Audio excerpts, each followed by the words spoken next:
Okay, ladies and gentlemen, it's Okay, thank you. 8:30. I call this Sawyer County Zoning Committee meeting to order.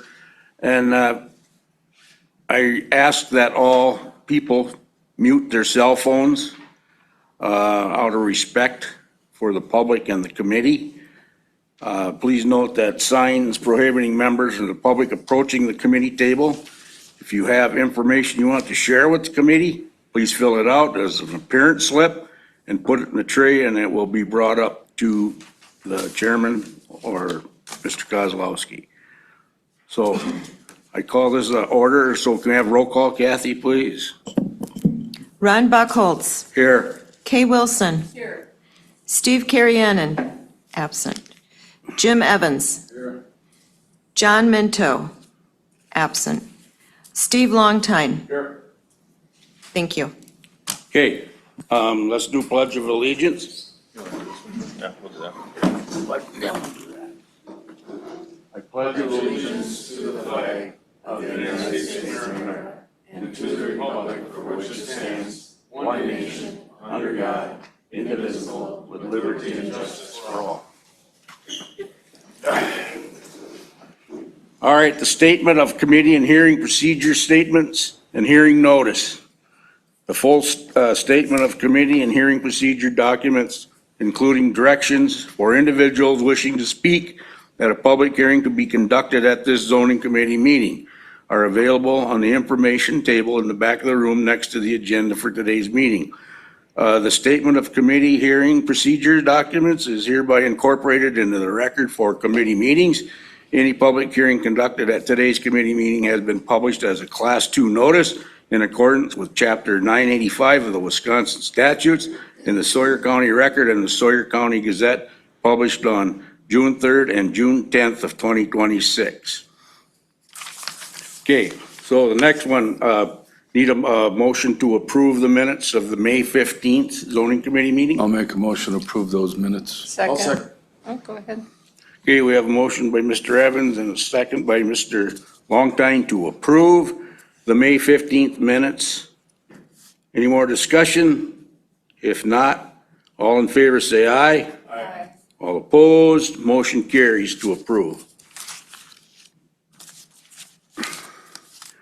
All right, the next one is public comment. Anyone wishing to speak to the committee on nothing that's on the agenda, please raise your hand. First one I have is Linda Zilmer.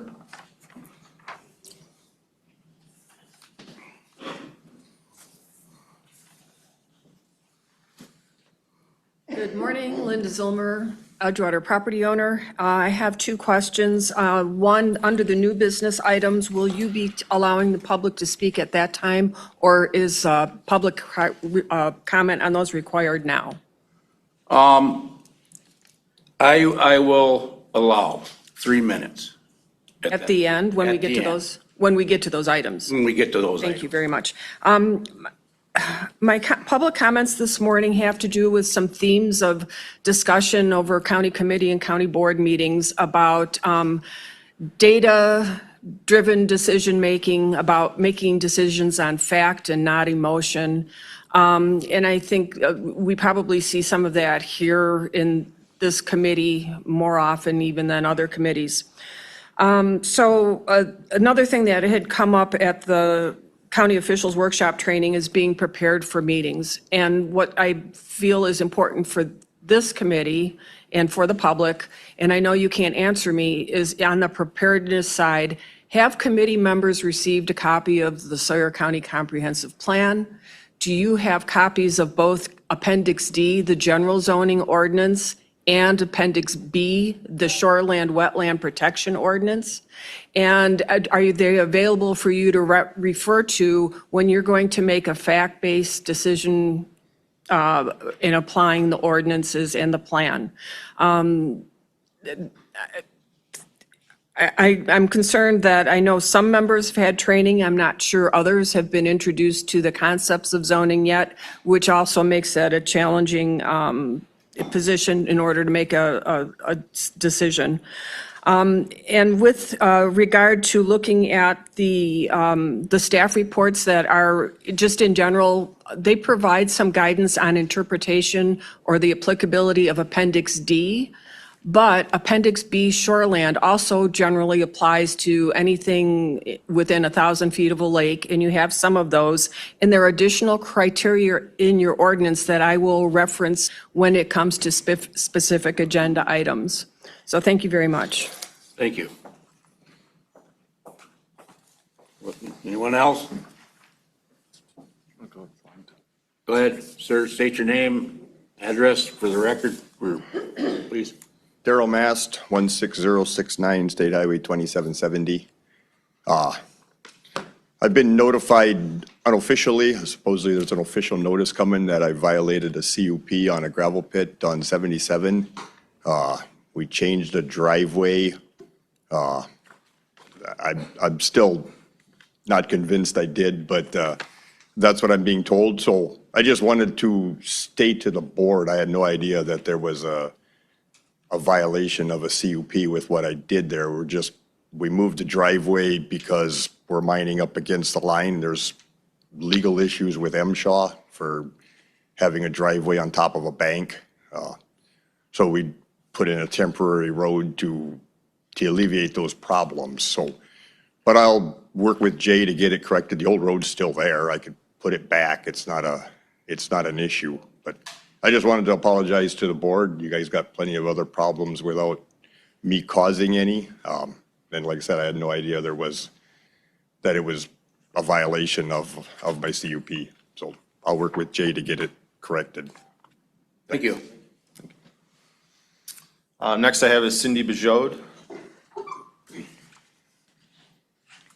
Cindy Bijou, 12041 Hildreth Road. A group of concerned citizens would like to express our appreciation for Jay Kozlowski meeting with us on June 17th. We provided Jay with a number of concerns regarding CUP 23-002 Select Materials Non-Metallic Mine on Highway 77. The chief concerns identified were the violations of the CUP, including operations outside of the CUP property boundaries, creation of a commercial connection between Select Materials Pit and Greshel Trust property, violation of operational plan utilizing an unauthorized commercial connection to Highway 77 without any properly applied permits with State of Wisconsin DOT and DNR. Jay acted in a very timely fashion and followed up with the DOT and DNR. There are currently verbal cease and desist orders provided to Daryl Mast of Select Materials. The concerned citizens would also expect the zoning committee to consider the blatant violations that occurred should Select Materials seek any amendments or early CUP renewals in the future. And again, we express gratitude for the enforcement of CUP 23-002. Thank you. Thank you, ma'am. Thank you. Any other additional public comments? Anyone online wishing to make public comments? Okay, ma'am. Step forward and state your name and address, please. Barbara Zarnecki, 9138 W. Johnson Road. And I may be a little out of my depth here today. Thank you. I would like to speak in favor of CUP 26017 regarding David Totzek, where he wants to rent an additional cabin on his property.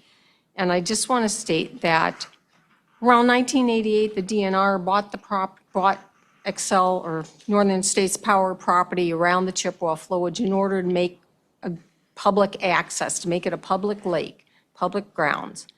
And there are lots of resorts around the Chippewa flowage, and that property was previously a resort and had several cabins on it that were rentals.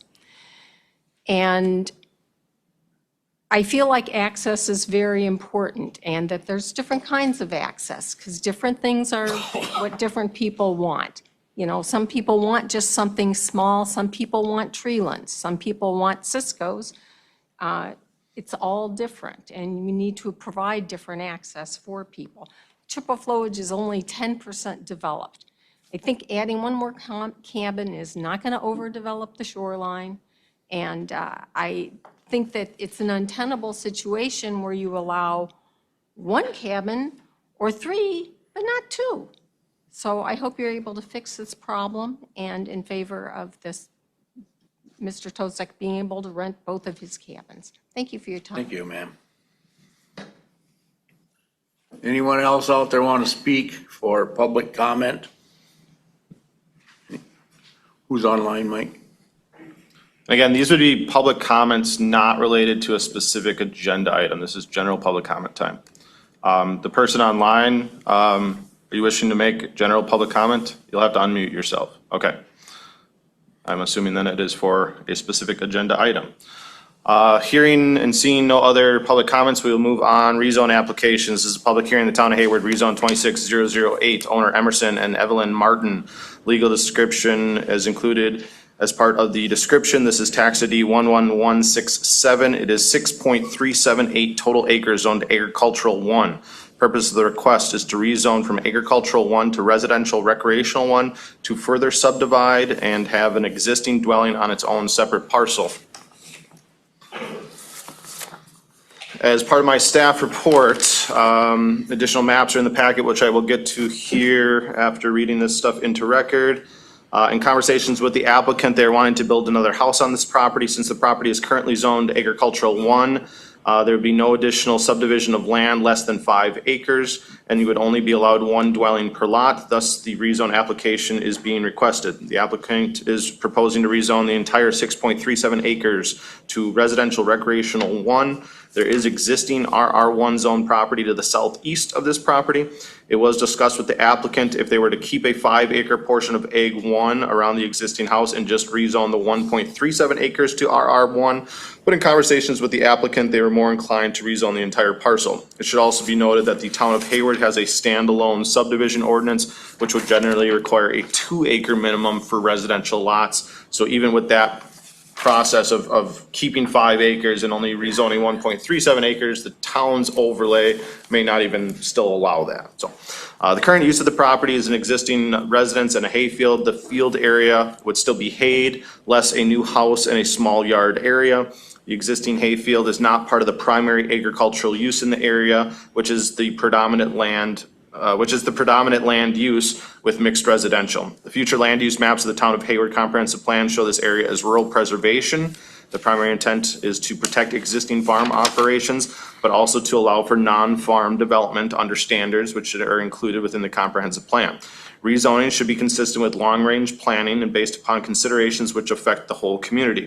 The recommendations of the town of Hayward should be highly considered for any type of approval process. By motion of the town board, motion was approved. John Fromel, Chair, Travis Butterfield, Supervisor, Stacy Hessel, Supervisor, Don Hamlin, Supervisor, Carol Williamson, Supervisor.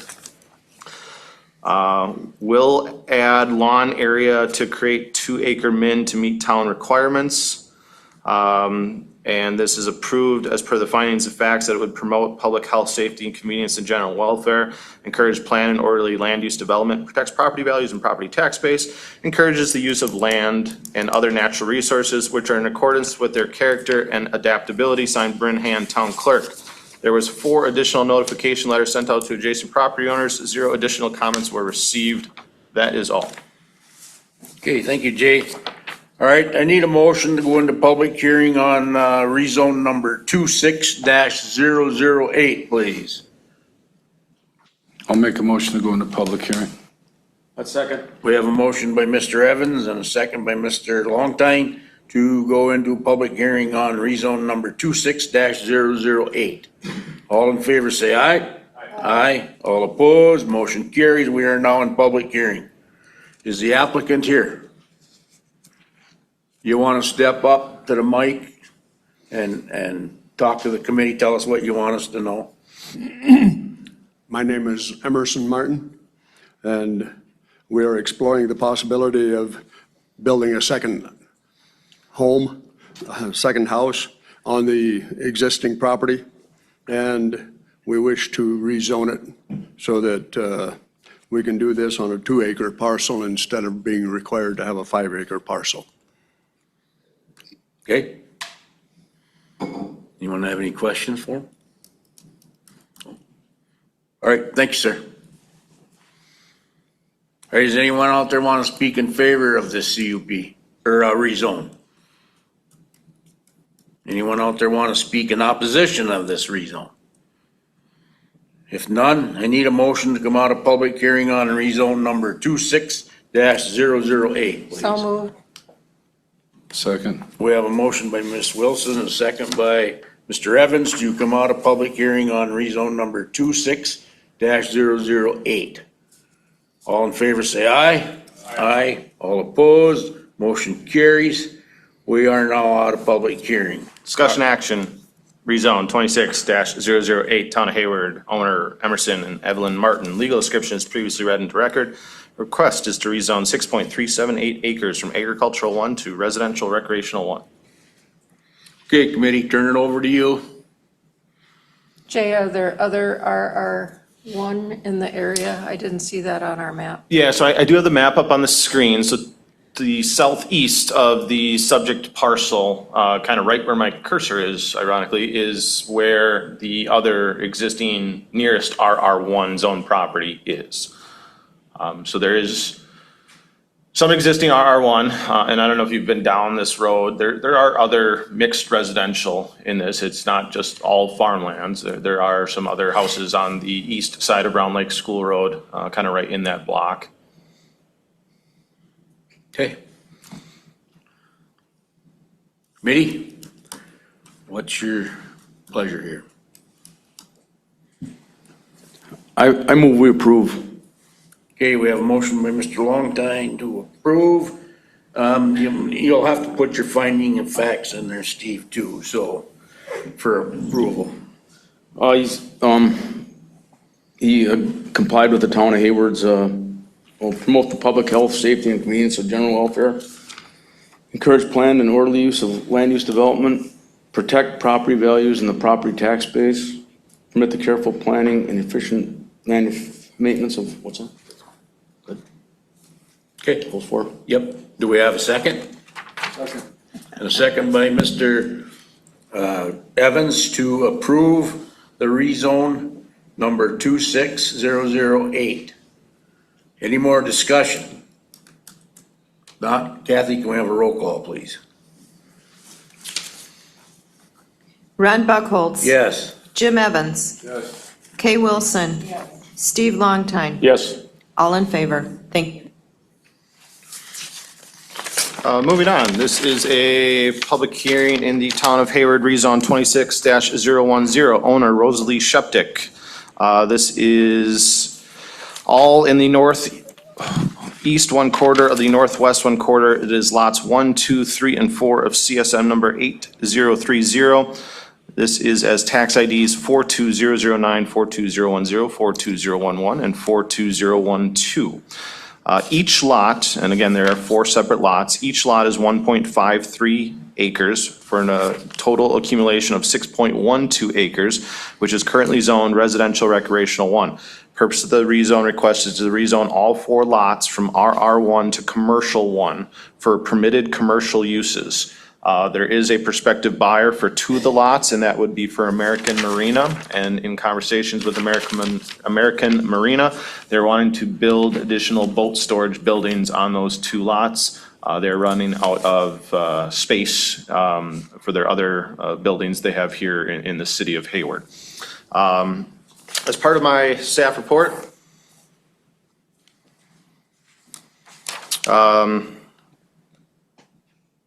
the other 2 lots, it is unknown what is to be done with those moving forward, and it is, would be allowed for any other type of permitted commercial use. Rezone specifically cannot include conditions. If the lots are rezoned to C1, any permitted C1 use would be allowed. This area has seen a large increase in commercial activity and is anticipated to continue. For those that are unfamiliar where this is out on the Highway B, Highway K corridor, about a mile west of the casino. The future land use maps for the town of Hayward show this area as rural transitional, RT. RT is defined by the town of Hayward comprehensive plans. Our areas identified certain land proximity to developed areas to be preserved mainly as forestry and open spaces until such time a more intensive development may be appropriate. Areas within the RT classification should be transitioned and new development shall be limited in accordance with all town policies, including the Highway Corridor District. Appropriate Sawyer County base zone districts within the RT future land use maps include Commercial 1, and the town does not require an amendment to their comprehensive plan if the town determines that the new classification is appropriate for a more intense development. Again, this area has other existing C1 properties to the north, south, and east from the proposed area. The surrounding use is existing commercial, agricultural, and residential. The current use of the property is agricultural hay fields. The recommendation from the town of Hayward should be highly considered for any potential motions of approval or denial. It is further recommended that the town of Hayward, or to the town of Hayward, from myself, the zoning administrator, that any driveway permits be only issued off of Sheptick Lane and not Felsner Drive in an attempt to protect the other residential housing that is located to the east of this subject, I'm sorry, to the west of this subject parcel. By action of the town board, motion was approved. John Frommel, Chair. Travis Butterfield, Supervisor. Stacy Hessel, Supervisor. Don Hamlin, Supervisor. Carol Williamson, Supervisor.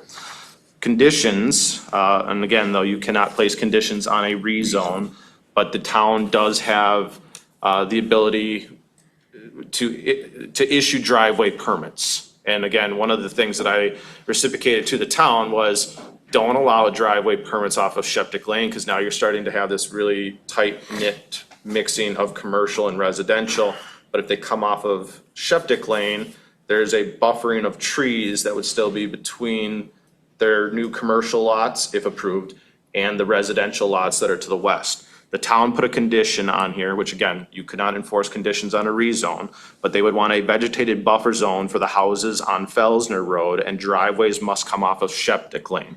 Now, again, they permit the driveway permits. So if someone came in and said, I want to have a driveway off of Felsner, the town could say, nah, we're not going to do it. You're only going to be allowed to come off of Sheptick in a hope to keep that buffering of trees. And I'll show you some additional maps on that as well. That was one of their conditions, findings of facts. They had stated that it promotes the public health, safety, convenience, general welfare, encourages planned and orderly land use development, recognize the needs of agricultural, forestry, industry, and business in the future growth. Bryn Hand, Town Clerk. 13 additional notification letters sent out to property owners within 300 feet. 0 additional comments were received. That is all. All right, thanks, Jake. All right, need a motion to go into public hearing on rezone number 26-010, please. Motion to go into Mr. public Evans. hearing. Second. And a second by Mr. Longtime to go into public hearing on rezone number 26-010. All in favor, say aye. Aye. Aye. All opposed, motion carries. We are now in public hearing. Is the applicants here?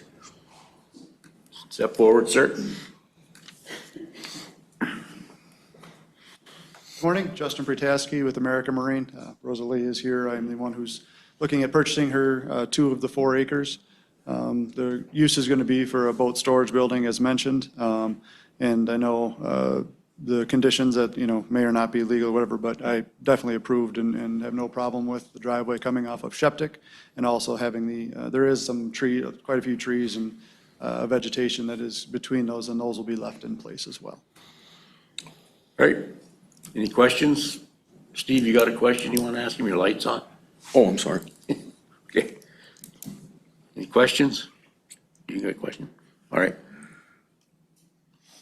No questions? All right, thank you, sir. All right, does anyone out there want to speak in favor of this rezone? Now, does anyone out there want to speak in opposition of the rezone? If not, I need a motion to come out of We do public. have someone, yep. Oh, sorry. Go ahead. Hi, we are the Hunt family. We are at 1029 North Felser Road. I did hear that we would be leaving those trees along Felser Road, so we are happy to hear that, but we are in opposition of this commercial zoning. Okay, is that it, ma'am? As well as we did send a previous email to Bryn Hand, so I'm not sure how that didn't get sent over to you guys, but we did say opposition in email as well. Okay, thank you. Anyone else out there want to speak in opposition? If not, I need a motion to come out of public hearing on rezone number 26-010, please. Make a motion to come out of public hearing. Okay, we have Second. a motion by Mr. Evans, and a second by Mr. Longtime to come out of public hearing on rezone number 26-010. All in favor, say aye. Aye. All opposed, motion carries. We are now out of public hearing. This is discussion action, Town of Hayward rezone 26010, owner Rosalie Sheptick. Legal description is previously read into record. Request is to rezone 4 separate lots, each of 1.53 total acres for a total of 6.12 acres from residential recreational 1 to commercial 1. Okay, committee, it's up to you. Whatever, when you make a motion, though, put your findings of facts in there, please. I'll make a motion to approve rezone 26-010. Findings of fact, according to the town, number 1, number 2, and number 6. Okay, I'll second that. okay, we have a motion by Ms. Wilson and a second by Mr. Evans to approve rezone number 26-010. Any more discussion? Not? Roll call, Kathy, please. Jim Evans, Yes. Kay Wilson. Yes. Steve Longtime. Yes. Ron Buckholz. Yes. All in favor? Thank you. This is a public hearing in the Town of Hayward rezone 26-011, owner Mark Geddes, agent and buyers Wesley and Susan Winrich. This is tax ID 13296. It is 0.57 total acres zoned residential 1. Purpose of the request is to rezone the entire property from residential 1 to commercial 1. With approval of the C1 zone district, the buyers or the agents would continue to use an existing garage on the property as personal use and commercial storage, as it would be then a permitted use. The current garage on the property is part of an order for correction, as it is an accessory structure on vacant land within the R1 zone district. As part of my staff report, based on conversations with the applicant and agent, they are requesting to rezone this parcel from commercial 1 or to commercial 1 to have then an allowed and permitted use within that zone district. The rezone request is part of an order for correction process. The existing garage on this lot was originally associated with the Edelweiss Motel. In 2014, the previous owner, Keith Ryan, requested a rezone of the property to commercial 1 zone districts for the purpose of operating an auto repair shop. However, that request was denied. Between 2014 and 2020, Sawyer County zoning received multiple reports and complaints alleging that Mr. Ryan continued to operate in an auto repair business on that property within a non-compliant zone district. In 2020, Mr. Ryan sold the property and a land use permit was issued for the construction of a new dwelling on the lot. Placement of a dwelling on the property would have brought the existing garage into compliance, as it would no longer be considered an accessory structure on vacant land within the R1 zone district. Since 2020, the property has sold 2 additional times, however, no dwelling has been constructed. As a result, the existing garage remains non-compliant and illegal as an accessory structure on vacant land. One option to bring the property into compliance, aside from constructing a dwelling, was to rezone the property to commercial 1 zone district. Approval of the C1 zoning designation would then allow the existing garage to become a conforming structure as a personal use commercial storage building. In additional conversations with the prospective buyer, they had indicated they are moving to the area and intend to purchase the property for personal storage use only. No commercial activity is being proposed on the property, and no dwelling is planned for the lot. If the rezone request to C1 zone district is approved, the existing garage would be compliant. Rezone specifically cannot include conditions. If the lot is rezoned to C1, any permitted C1 use would be allowed. There is an existing C1 zone property to the west of the proposed area, and the surrounding use being commercial and residential, with no future commercial uses being proposed. Future land use maps of the Town of Hayward for their comprehensive plan show this area as low-density residential, LDR. LDR is defined in the Town of Hayward as areas suitable for future single-family residential housing. LDR areas are those in the Town of Hayward delineated as an existing residential vacant platted areas and proposed plats of 2 or more acres. It should be noted that the current area of this property in question is only 0.57 acres. Recommendation of the town of Hayward should be highly considered for any potential motions of approval or denial by action of the town board. Motion was denied, and it was denied unanimously by all town board members. Approving this would be inconsistent with the stated future land use for the area, signed Bryn Hand Town Clerk. The town has also then submitted a resolution of disapproval, and legal counsel can get into this more, but ultimately, when you have a non-shoreland district, be it a shoreland district, 1,000 feet from a lake, 300 feet from a river or stream, if the town board submits a resolution of disapproval of a rezone, the county cannot rezone the land.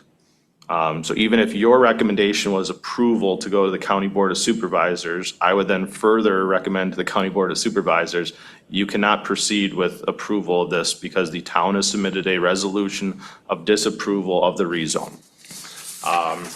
There were 13 additional notification letters sent out to adjacent property owners. 0 additional comments were received, but we do have some individuals here today that are wishing to make public comment on this. That is all. Okay. All right, thanks, Jay. I need a motion to go into public hearing on rezone number 26-011, please. So moved. We have a motion by Mr. Longtime, second by Second. Mr. Evans to go into public hearing on rezone number 26-011. All in favor, say aye. Aye. All opposed? Motion carries. We are now in public hearing. Is the applicant here? Okay. And even the agents of this morning, the Wesley Winrich, said that they had been at the town board meetings. They knew that the town had denied, and I believe they are looking at other options and not further purchasing the property from Mr. Geddes. Okay. All right. Does anyone out there want to speak in favor of this rezone? Anyone out there want to speak in opposition of this rezone? Step forward, ma'am. State your name and address, please. Thank you. My name is Ellen Domask, and I live at 16025 West Park Road in Hayward. When we got the notification from the zoning board that this was being considered as possibly a rezone, my only concerns were, and I don't know if the county board is aware of, the zoning is aware of this, that there are currently 4 new single-family dwellings that have been built along down Fairway and right across from this garage. And when the original owner of the motel tried to rezone it and was denied, it's like, why does this keep coming back? This is a residential area. It is not a commercial area. There are plenty of vacant available buildings on Highway 27 going either direction that would be available for commercial use. So I don't know why we have to keep bringing it into our neighborhoods. The other thing just I wanted to bring up is that there are a lot of traffic concerns. If you start bringing a commercial property down Park at the corner of Park and Fairway, that's a lot of traffic on a little tiny teeny road that really, it's a township road. This isn't like a highway. It isn't a county road. It would bring a lot of commercial traffic, which we don't want to see. The other thing that I wanted to mention is that when zoning is given these opportunities to look at whether we change the RR1 to a C1 or whatever, we're fine with that as residents, but not in our neighborhood. We just went through a couple of years ago having the golf course, the old National Golf Course rezoned. That was fine, it went through. We don't have any problems with that yet. But it's like, why do you keep infringing, or why is there a consideration to keep infringing upon our properties? When we bought these properties, we bought them as homeowners, not as potential commercial businesses. The other thing that I wanted to mention is that when the property went up for sale, we knew it went up for sale with the realtor listing it as a potential commercial property. How do you do that? It's a residential property. I don't care if there's a big oversized garage on it. We want to see it sold, but with a home built on it. Currently, we know there's no well, there's no septic, but there is a garage, and that garage could be a residential garage. We've seen them before. It could house an RV. It could house a pontoon with its little bimini still up or whatever that's called. But we just wanted to let it be known that as residents of this little neighborhood, we do not want to see any more commercial properties. Thank you. Thank you, ma'am. All right, anyone else want to speak in opposition? Nobody online?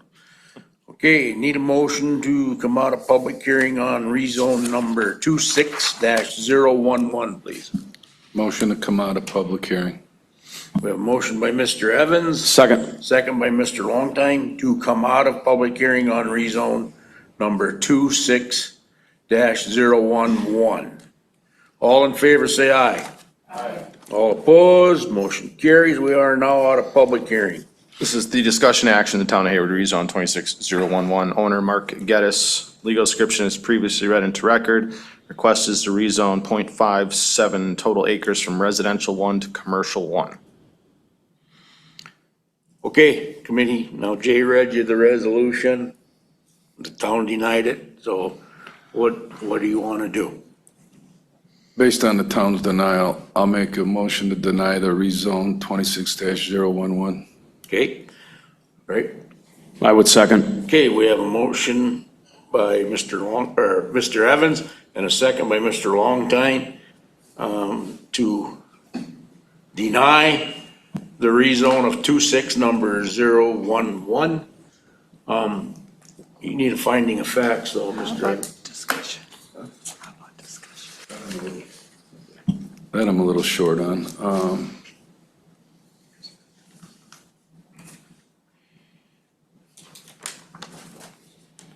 You'll have to give me some guidance on that, Mr. Chairman.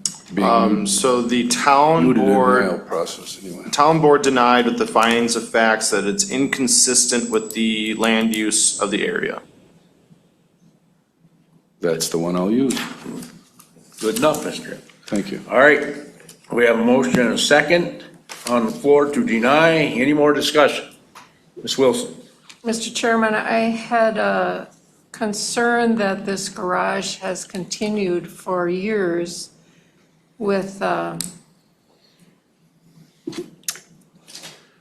with the use being illegal.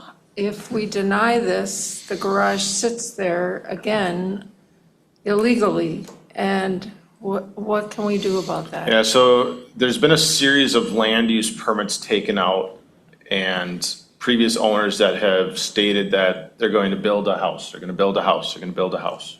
No house has been built. So this was one of the potential options to get this property in compliance, because if we have a dwelling on the property, then the garage is viewed as the accessory structure on the lot.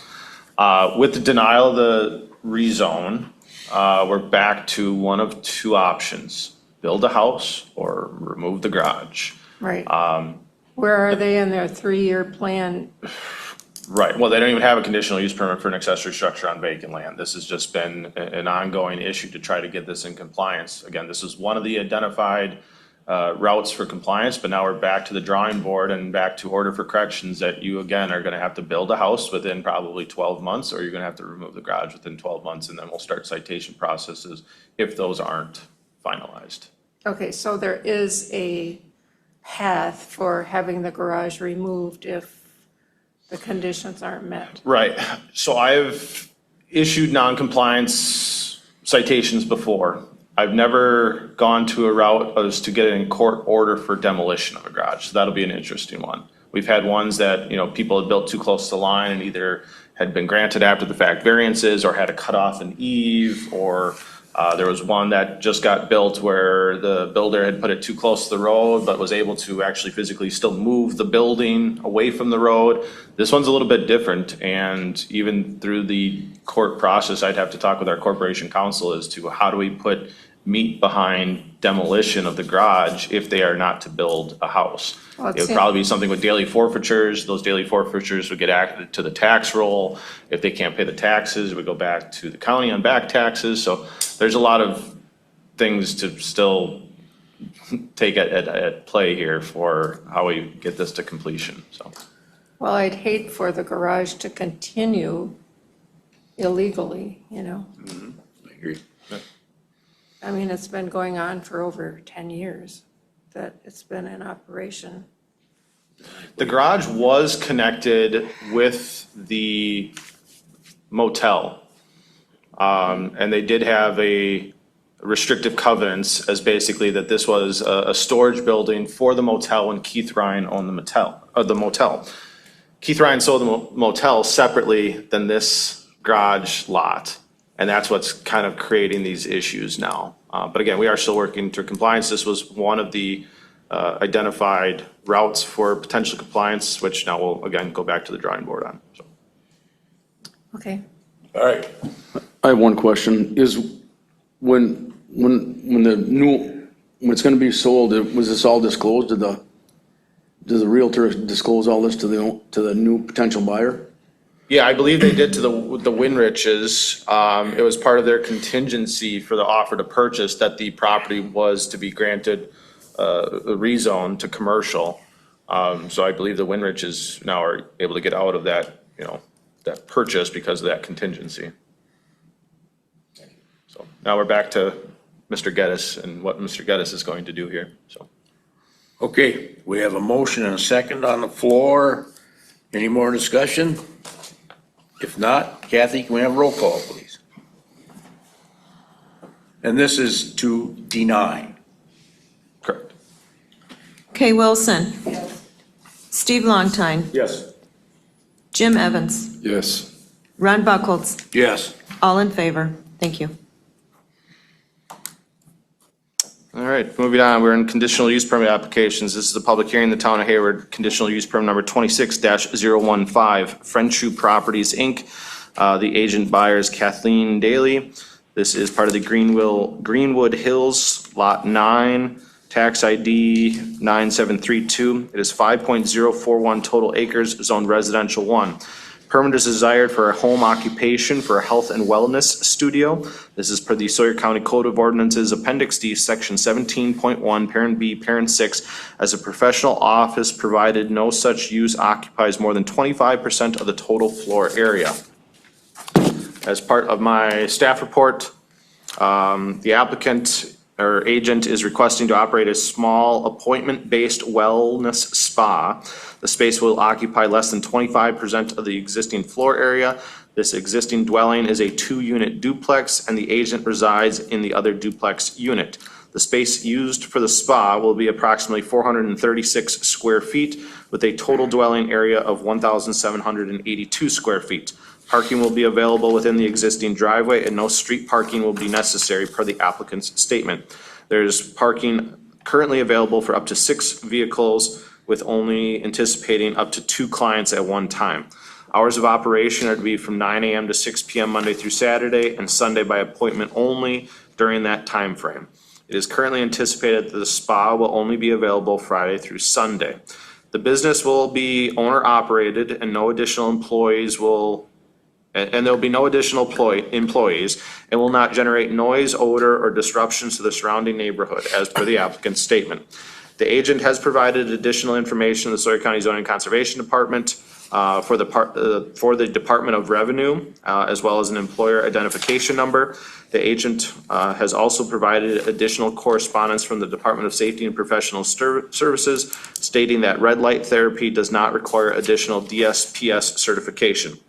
If the applicant agrees to meet all the requirements and conditions specified in the ordinance or those imposed by the county zoning board, the county shall grant the conditional use permit. This is other informational language for conditional use permits, where again, you would need to have substantial evidence to either approve or deny a conditional use permit. Again, as part of my conditions is listed in the staff report, the hours of operation be by appointment only Monday through Sunday between 9 a.m. and 6 p.m. The owner is to register the business with the Wisconsin Department of Financial Institutions and obtain any other required DSPS or Wisconsin Department of Revenue or other state agency licenses. The business use is not to be conducted until documentation is provided to the Sawyer County Zoning and Conservation Department. Currently, DSPS does not require these other credentials or licenses for the proposed red light therapy. And again, the agent has already provided information for tax purposes. A health inspection is not required for this type of use. I did talk with our Health and Human Service Department as an agent of the state, and they would not do an inspection on this type of business use. I also had indicated that any signing or signage would meet all the requirements of the Sawyer County zoning ordinance. All other town, county, state, federal laws are followed, and that a Sawyer County land use permit is required to show this as a home occupation. As by action of the town board, motion was approved unanimously at the town board level. The conditional use permit would also stay with the owner as one of their added conditions, and that's probably another good one to keep in mind for any type of approvals that the committee might make. They also had stated that operation hours be from Monday through Saturday, 9 a.m. to 6 p.m., and that off-street parking only. Brinham Town Clerk, 11 additional notification letters sent out. 1 was returned with objections. Did the committee members have a chance to read that objection that would have been emailed to you? Yes. The committee is acknowledging that they have had a chance to read the letter of objection that was emailed to them, therefore be it incorporated into the record. That is all. Okay, thank you, Jay. All right, I need a, I'm getting tongue-tied here. I need a motion to go into public hearing on CUP number 26-015, please. Make that motion. Okay, we have motion by Mr. Evans, Second. a second by Mr. Longtime to go into public hearing on CUP number 26-015. All in favor, say aye. Aye. All opposed, motion carries. We are now in public hearing. Is the applicant here? Step forward and talk to the committee, please.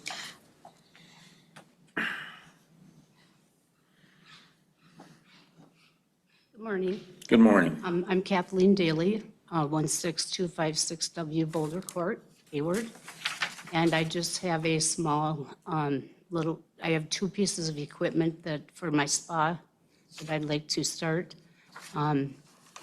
It's all non-invasive, one-on-one, very low, minimal traffic on the street, and I have parking, ample parking in the property. And I guess all of the things that I have sent to the board to review is all the permits that I'm required to have for my business. Okay, all right. Anyone have any questions? What is red light therapy? It does a lot of different wellness things for energy therapy. It does an oxygen ion therapy. It delivers infrared heat for muscle recovery and relaxation. And it also has a where it helps with weight loss as well. Okay. All right, All non-invasive. all right, thank you. I have a follow-up question that I'm seeing here. So the town had indicated, as part of their conditions, Monday through Saturday, 9 a.m. to 6 p.m. But I had indicated in my staff report that I don't see, the issue with Sunday. So I have 9 a.m. to 6 p.m., 7 days a week. And maybe the committee wants to have additional conversations with the applicant if they're anticipating, Sunday appointments or not. I don't know if it's a huge deal to the committee, but the town did not have it listed as Sunday operations. I do have it listed as Sunday operations. Okay. Ma'am, is it gonna be a Sunday operation also? I agreed to not have it on Sunday. Okay, It is a residential area. I mean, the traffic is going to be minimal, but yeah. So it'll be Monday through Saturday. yeah, yes, Okay. All right, thank you, ma'am. thank you. All right, anyone out there want to speak in favor of this CUP? Anyone out there want to speak in opposition of this CUP? Anyone online wishing to make comment for this one? Okay, Dot, need a motion to come out of public hearing on CUP number 26-015, please. So move. We have a motion by Ms. Wilson. Do I have a second? Second. Second by Mr. Longtime to come out of public hearing on CUP number 26-015. All in favor, say aye. Aye. All opposed, motion carries. We are now out of public hearing. Discussion action, Town of Hayward, CUP 26015, Friendship Properties, Inc., as the agent Kathleen Daly. Legal description is previously read into record. This is per the Sawyer County Code of Ordinances, Appendix D, Section 17.1, Parent B, Parent 6, as a professional office or studio, provided that the use occupies no more than 25% of the total floor area. While keeping in mind any potential motions for approval, the conditions as listed in my staff report, and the staff report to then reflect it would be Monday through Saturday between 9 a.m. and 6 p.m. Okay. Mr. Chair, did the town have any findings of fact to go along with their?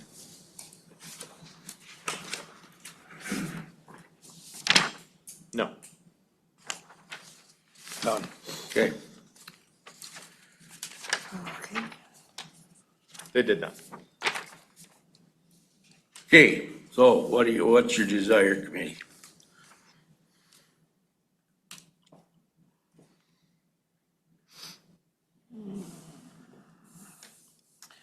Well, I'll make a motion to approve the CUP 26-015 with Jay's conditions as listed 1 through 5, adding that the conditional use goes with the owner and the findings of, with hours of operation of Monday through Saturday, and findings of fact, promote the public health, safety, and convenience and general welfare, protect property values and property tax base, and recognize the needs of agriculture, forestry, industry, and business in future growth. Okay, I'll second that motion. So we have a motion by Ms. Wilson and a second by myself to approve CUP number 26-015. Any more discussion? Not. Kathy, can we have roll call, please? Kay Wilson. Yes. Ron Buckholz. Yes. Jim Evans. Yes. Steve Longtime. Yes. All in favor? Thank you. Okay. I think we can get through one more before a short recess. Rebecca, are you online? Yes, I am, sir. One quick question before I go into this public hearing for the next one. I do have a committee member that is wanting to recuse themselves. Would it be appropriate to have them recuse prior to the public hearing or prior to the discussion action? I think prior to the public hearing is fine. Yeah, so at this point in time. So I will be recusing myself from this because it's in my township, and I voted at the town level on this.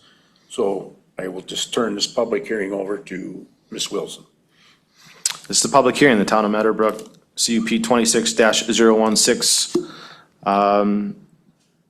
It is the tower owner, it's on land owned by the town of Meadowbrook. That is the owner of the property. The tower owner is to be Sawyer County. This is part of the southwest one quarter, the northwest one quarter, section 22, township 37 north, range 6 west, tax ID 19269. It is 39.75 total acres, zone forestry 1.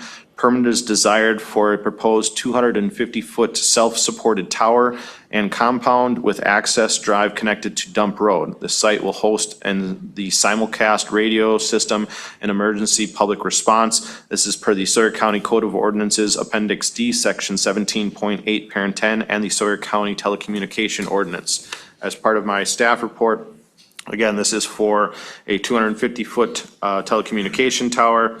With the new changes as to Wisconsin Chapter 66.0404 mobile tower siting and regulations, including the changes in 2017 and 2019, counties are somewhat limited in the local regulations as long as an applicant of a mobile service provider comply with the provisions and regulations as specified in 66.0404. Per the regulations established in that statute, the applicant is to have the name and the business address of the contact individual, which is included as part of the packet, the location of the proposed or affected support structure, which is also included as part of this packet, the location of the proposed mobile service facility, which is also included. If the application is to construct a new mobile service or support structure, a construction plan needs to describe the proposed mobile service support structure and the equipment and networking components, including antennas, transmitters, receivers, base stations, power supplies, cabling, and all related equipment to be placed on the grounds for the new mobile service support structure, which is also included in this packet. In conversations with the GenCom and Sawyer County Administrator, co-location was not chosen in this location because it would be economically burdensome to the county for a tower lease in this location. It would also not have the same service provided for the proposed new tower location. The Sawyer County Zoning Administrator has deemed the application to be complete, and with the understanding that additional information is to be provided for the co-location aspects, which we had received. Within the next 90 days from the April 16th, a political subdivision, which would be Sawyer County, would either need to approve, conditionally approve, or reject the proposal.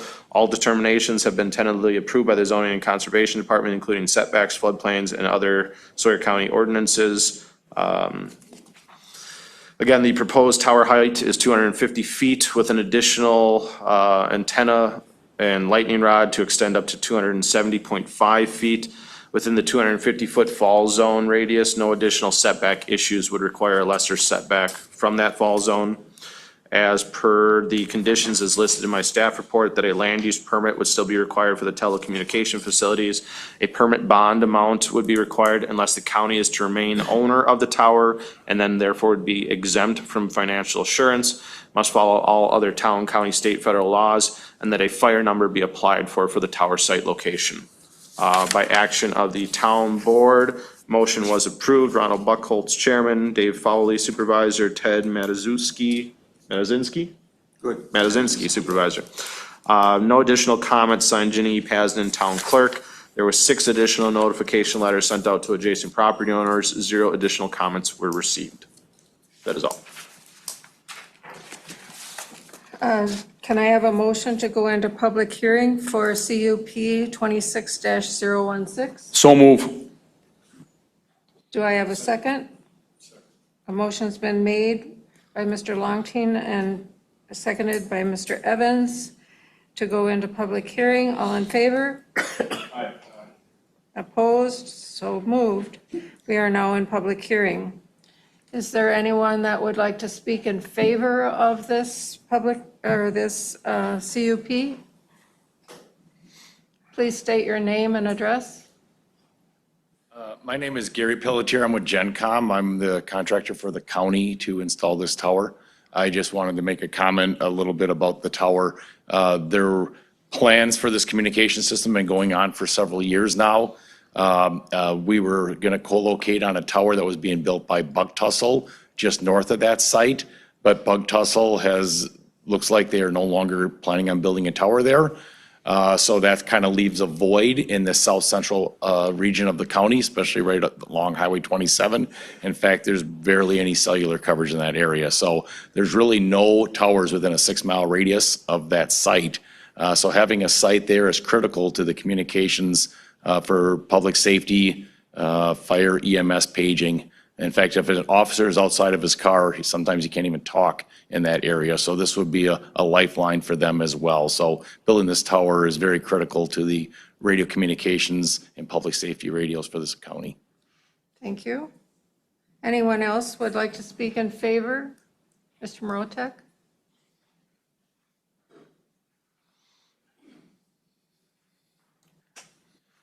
Sheriff Doug Morotek, our office address is 15880 Fifth Street. I'm in favor of this. The sheriff's office has been working with the county board for the last 3 years on a new radio system, and this tower is going to be vital for the infrastructure of our towers to maintain our new simulcast radio system. And communication is huge with first responders. This is going to affect the law enforcement, EMS, and fire first responders. So to keep them safe with communication, I'm asking that you approve this. Thank you. Anyone else in favor? Anyone opposed? Do I have a motion to come out of public hearing, please? Make a motion to come out of public hearing. Second. A motion's been made by Mr. Evans, second by Mr. Longtime to come out of public hearing. All in favor? Opposed? So carried. We are now out of public hearing. Discussion action for the town of Meadowbrook, for property owned by the town of Meadowbrook, CUP 26016. The tower owner to be Sawyer County. Legal description is previously read into record. This permit is desired for a 250-foot self-supported telecommunication tower with access off of Dump Road. This is per the Sawyer County Code of Ordinances, Appendix D, Section 17.8, Parent 10, and the Sawyer County Telecommunication Ordinance. By any actions or motions for approval or denial, please keep in mind the conditions as listed in my staff report, as well as any findings of facts. Committee? I'll make a motion to approve the conditional use permit number 26-016, provided those conditions Jay stated are met. And I will say my findings of facts would be it promotes the public health, safety, convenience, and general welfare, and it promotes the efficient and economical use of public funds. I'll second that. A motion's been made and seconded. All in favor? Aye. Opposed? So carried. All right, that was the public hearing process that the zoning committee chair had recused himself for. We are now on to our next conditional use permit. Before getting into this Jay? one, I'd like to take a recess. That's what I was Okay. saying. We're gonna take a quick break. Great job.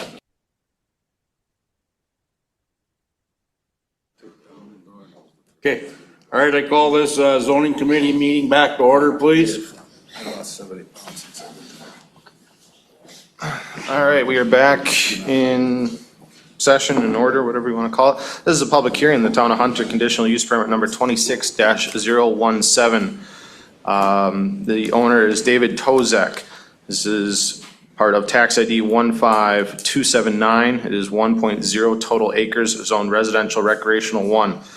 Permit is desired for the request to continue to rent in tandem the Little Bear Cabin, which was rented in 2020, 2021, 2022, 2023, and 2024, and the Big Bear Cabin.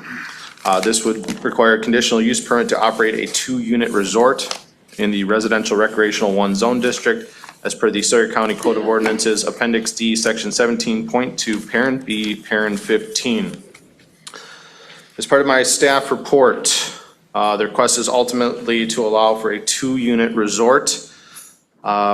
We have several different definitions that come into play as part of this, specifically as per the Sawyer County Code of Ordinances, Appendix D, Section 17.2, Parent B, Parent 15, which would be for uses authorized as a conditional use permit in the RR1 zone district, would include multi-dwelling development, which is for new condominiums, hotels, motels, or resorts, or other development which is the same general scale and character. This does not include the conversion of an existing property to condominium ownership, existing resorts, motels, hotels, or any other existing multi-dwelling development unless more rental or dwelling units are being proposed by plat or by other means that would be in addition to the existing rentals and dwelling units. We also have a current definition of what a resort is. A resort is for a non-profit business holding a seller's permit and license by the Wisconsin Department of Health and Family Services, which provides rental to the public of dwelling units contained in one or more permanent buildings used primarily for recreational use. We then have the definition of what is multi-dwelling development. This then states that it's development regardless of the form of ownership consisting of 3 or more dwelling units, condominium, resort, hotel, or motel units, or other structures intended for residential or long-term or short-term rentals, all which are to be located on the same lot. To fully understand the specifics of this case, it is important to review the history of it. In 2019, I myself, Jay Kozlowski, first brought this discussion item to the zoning committee regarding the question is what defines a resort? At that time, the zoning committee generally discussed that rental of 2 units on one lot would not be viewed as a resort, whereas rental of 3 or more units or other developments containing a common lodge facility would be considered a resort. However, this discussion did not result in any official action or formal interpretation or ordinance amendments. In 2021, I was then asked to make an official zoning administrative determination regarding the rental of more than one dwelling unit on a single lot. Based upon the prior discussions held by the zoning committee, I determined that rental of 2 units on one lot would not constitute a resort. That determination was subsequently appealed to the Sawyer County Board of Appeals, which is the BOA, and the BOA upheld my determination, which was then appealed to Circuit Court. The Circuit Court ultimately entered a default judgment in favor of the plaintiff, Douglas Kurzweil. As part of that default judgment, the court ruled that the rental of more than one dwelling unit on a single lot constitutes a resort. As a resulting of that ruling, the Tozecs could not obtain a license to rent both existing dwelling units located on their property. Several other properties within the county were also affected by the Circuit Court's decision. In some cases, property owners were required to demonstrate that they had continuously rented multiple units on one lot in order to establish a legal non-conforming resort status. In other situations, owners were physically able to divide their lot so that only one rental unit remained on each separate lot. The Tozek property presents a somewhat unique situation because the parcels cannot be further divided. Historically, the property was once part of an existing resort, but it was later separated and ceased operating as a resort. The Tozeks subsequently purchased the property beginning around 2020 and sought to rent both dwelling units as short-term rentals or tourist rooming house operations. The Tozeks have since replaced one of the existing dwelling units on the property, which is permitted under other provisions within the zoning ordinance, and were required permits for replacement at that time. The remaining issue still concerns the short-term rental of both units on a single lot. Under the RR1 zone district of the conditional use permit section, it identifies multi-dwelling development, or MDD, as an allowable conditional use, which includes resorts. The definition of a resort is what the subject of the Circuit Court default judgment is, which effectively concluded that rental of more than one dwelling unit on one lot constitutes a resort.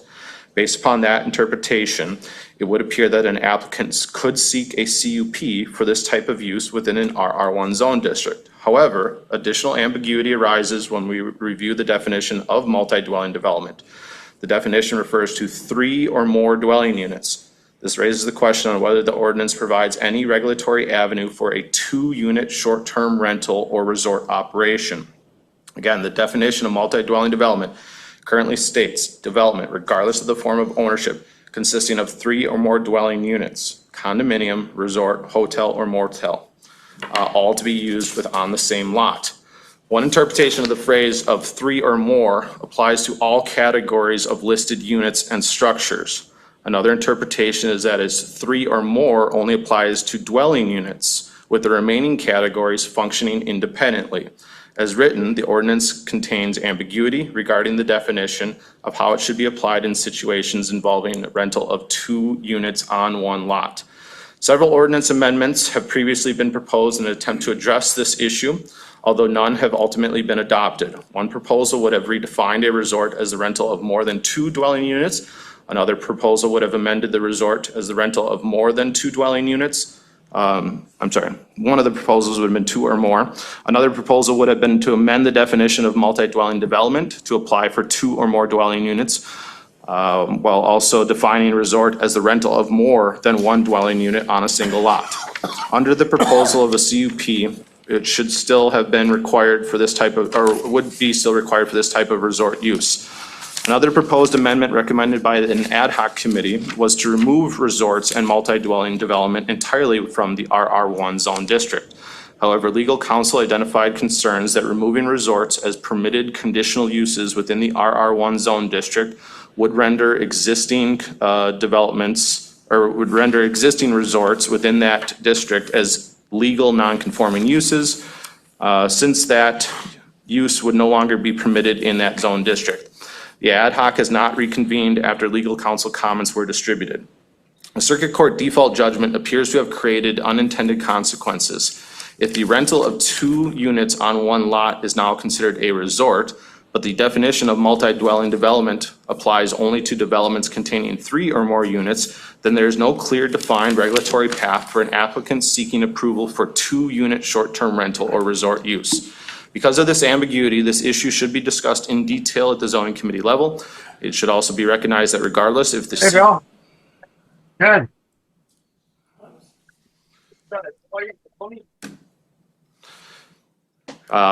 It should also be recognized that regardless of whether the CUP is ultimately approved or denied, any resulting decision will likely be appealed. As listed as potential conditions within my staff report, must meet all Sawyer County zoning, conservation, and health and human service ordinance requirements, including those for either resorts or tourist rooming houses. I put in the potential condition of fencing or screening requirements, but also to note that fences over 8 feet in height would require a permit, and fences would not be allowed within 75 feet from the ordinary high water mark. An 8-foot high fence could and would serve as a visual and noise barrier for concerns and mitigation aspects for those adjacent property owners that may be affected. That all parking must remain entirely on the property. The conditional use permit goes with the property, and that it must follow all other federal, state, county, and town laws. By action of the town board, motion was denied. John LeBlanc, Barbara Zanarski, Kyle Cummings.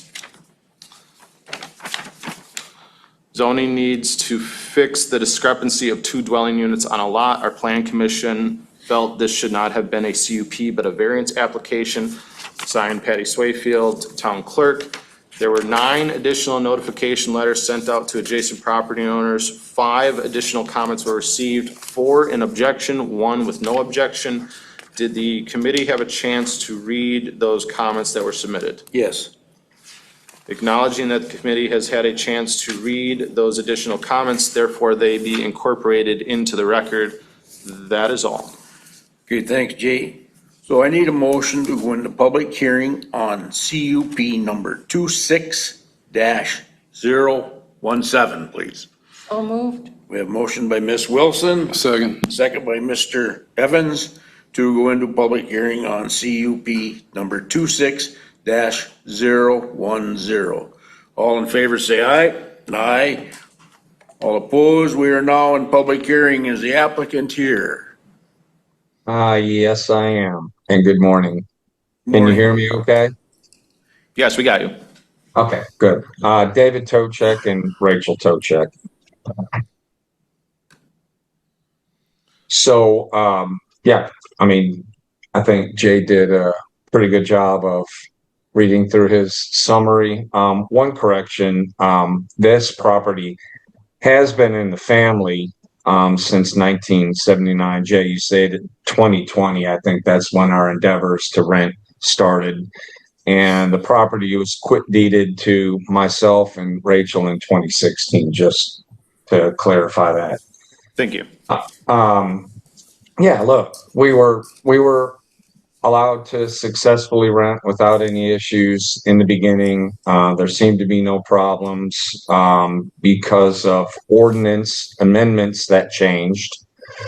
Before those amendments, Rachel and I invested in the property in the hopes to continue to rent. Everything seemed to be at that time successful.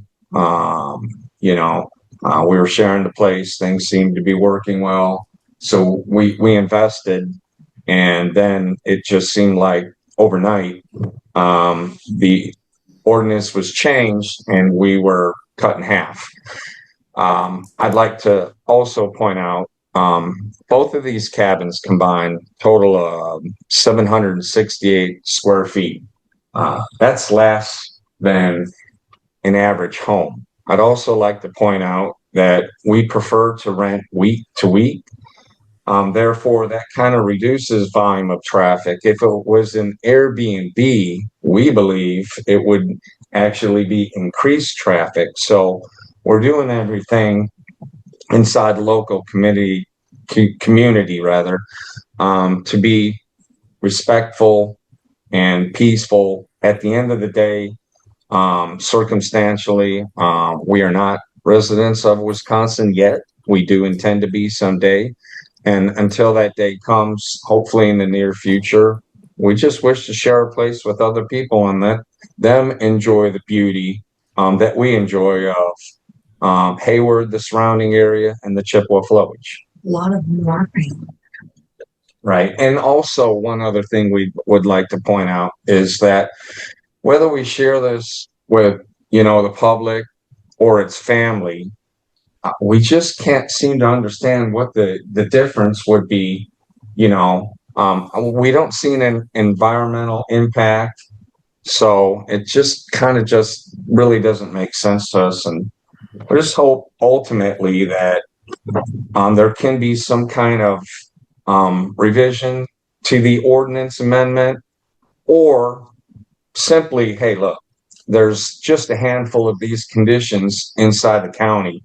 Maybe there's a grandfather clause that these situations remain the same as they have been, but no others would be permitted to create this new condition, which to me would make the most sense. But I don't write the law. We're just trying to abide by it. That's why we're here today. We figured this was our last chance to be able to continue to share our place, and the only means which we seem to do so. And for our final statement, we do not consider these two little cabins a resort. By no means. We just do not agree with the definition of the resort at this time. Thanks for letting me speak. All right, thank you, sir. All right. Anybody have any questions for the applicant? No, not yet, ma'am.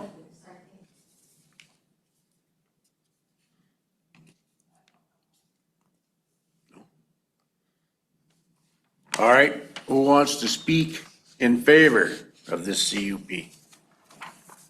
Are you speaking in favor, ma'am? Yes. Okay, step forward, state your name. My name is Barbara Zarnecki. I am also on the Town of Hunter Board, and I would like to clarify, I did not vote against the CUP. Oh, yes, thank you. So the vote was 2-1 at the town. Thank you. Correct. Thank you, ma'am. And, I felt like when our board was voting, my point to the board was that they were asking whether we agree with the CUP or not, and their reason for voting against it, I believe, was they felt it should be a variance and not a conditional use permit. But to me, the question was, are we voting for the conditional use or not what the process is supposed to be. And I apologize to the board for speaking earlier than I should have, so I've already. Oh, that's fine. So, first time I've been here, now I understand the process. Now you made your debut. Yes, thank you so much for your patience and your time, and I won't repeat my comments then. Thank you. Thank you, ma'am. All right, anyone else want to speak in favor? All right. Yep. Go ahead and come up to the mic and state your name, please. I didn't see your hand. My name is Ann Peterson, and I would like to speak in favor of this. I think it needs to be taken into consideration, one, the nature of Sawyer County and what has built Sawyer County, which is tourism, and take into consideration that not only this property, but there's also multiple other properties as the person going for this, I'm sorry, don't remember the name, what they're going for. And speaking about that this property, along with several other properties that originally were resorts at one time, and over time have now changed and have not been resorts. Some of them turned into condos, and where if it's a condo, my understanding is if you had a resort that had 10 cabins and now you have 10 condo units, each one of those condo units would be allowed to rent short-term. However, if you had a resort that split up and now has 5 different properties, each one has 2 dwellings on it, so one piece of property, 2 dwellings, such as this, they're not allowed to rent each one of those cabins. Something's missing here. So I'm speaking in favor of this being approved, not only for this property, for other properties that are such as this that would be grandfathered in, per se. I understand going forward if that changes, but for people to be cut off, like you said, cut in half, right now it was a resort, now they're renting individually, and now you're taking their income for those 2 cabins and saying they can only rent 1. And they've been doing it for 5 years. There's some people who have been doing it a lot longer than 5 years. But the people that did condo their resorts for the sake of making more money, because they could individually sell 10 versus individually selling 5, they still get to rent those. Those condo units are renting individually. So I'm speaking in favor. Thank you, ma'am. All right, anyone else want to speak in favor? All right, next, we have some oppositions. Linda?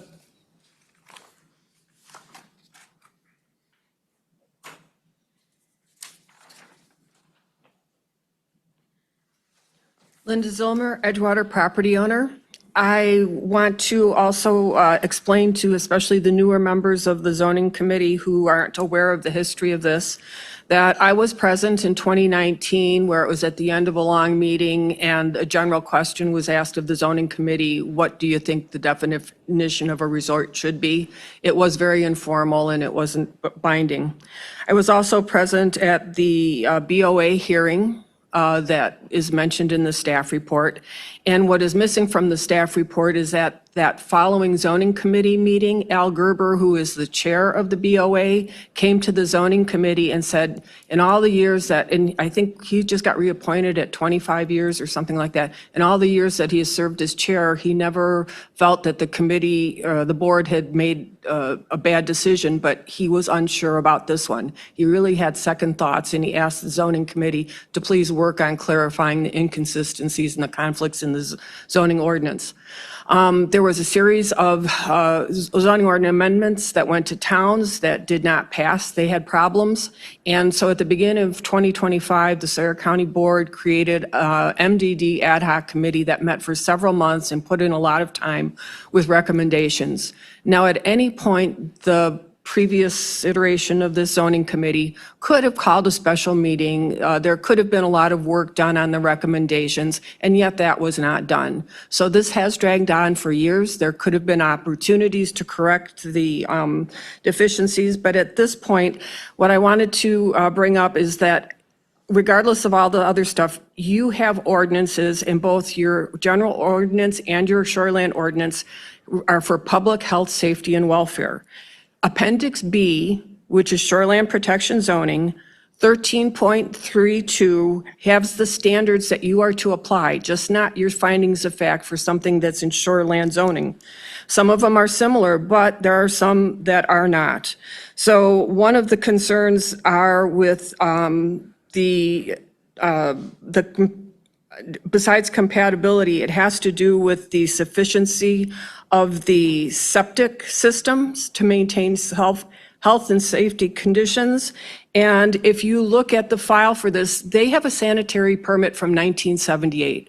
I don't even know if the sanitary situation, the standards are the same now as they were in 1978, but that sanitary system predates when I heard the applicant say that they even acquired the property. So from a public safety standpoint, I would be concerned that the sanitary system is not compliant to support this as 2 rentals. And also, if you could bring up section 13.32, so whatever your findings are consistent with what you're required. It says location factors should include that domestic uses shall be generally preferred. And again, because I only have 3 minutes and I'm sure other people want to talk, I would like to make sure that the committee is aware of section 13.32 and you consider the public safety and the potential rental use versus domestic use. And it's not a matter of supporting, access to the lake. Thank you. Thank you. Okay, next. Doug? You got your paper here, so we're going with you.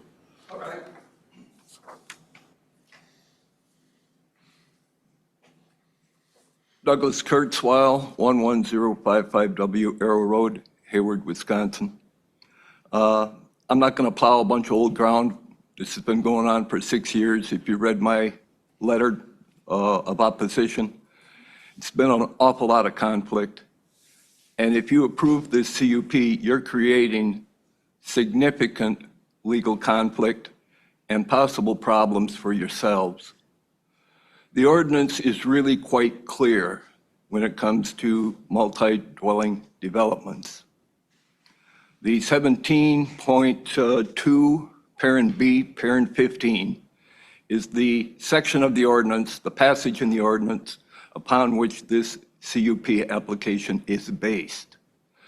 What is a multi-dwelling development? The definition is crystal clear: 3 or more dwelling units. Not 3 or more structures, 3 or more dwelling units. Toshuks have 2 dwelling units. They don't qualify as a multi-dwelling development, and thus they don't qualify to even apply for the CUP as the ordinance, the law, is written right now. There's been proposals to change the law that have failed at the township level. There are other proposals to change the ordinance tied up in the ad hoc committee. But again, those are hypothetical, theoretical, speculative changes that may or may not happen. Your obligation, your duty today is to act on the ordinance, or in harmony and consistent with the ordinance as it is written today. And you don't really have the option of violating your own ordinance.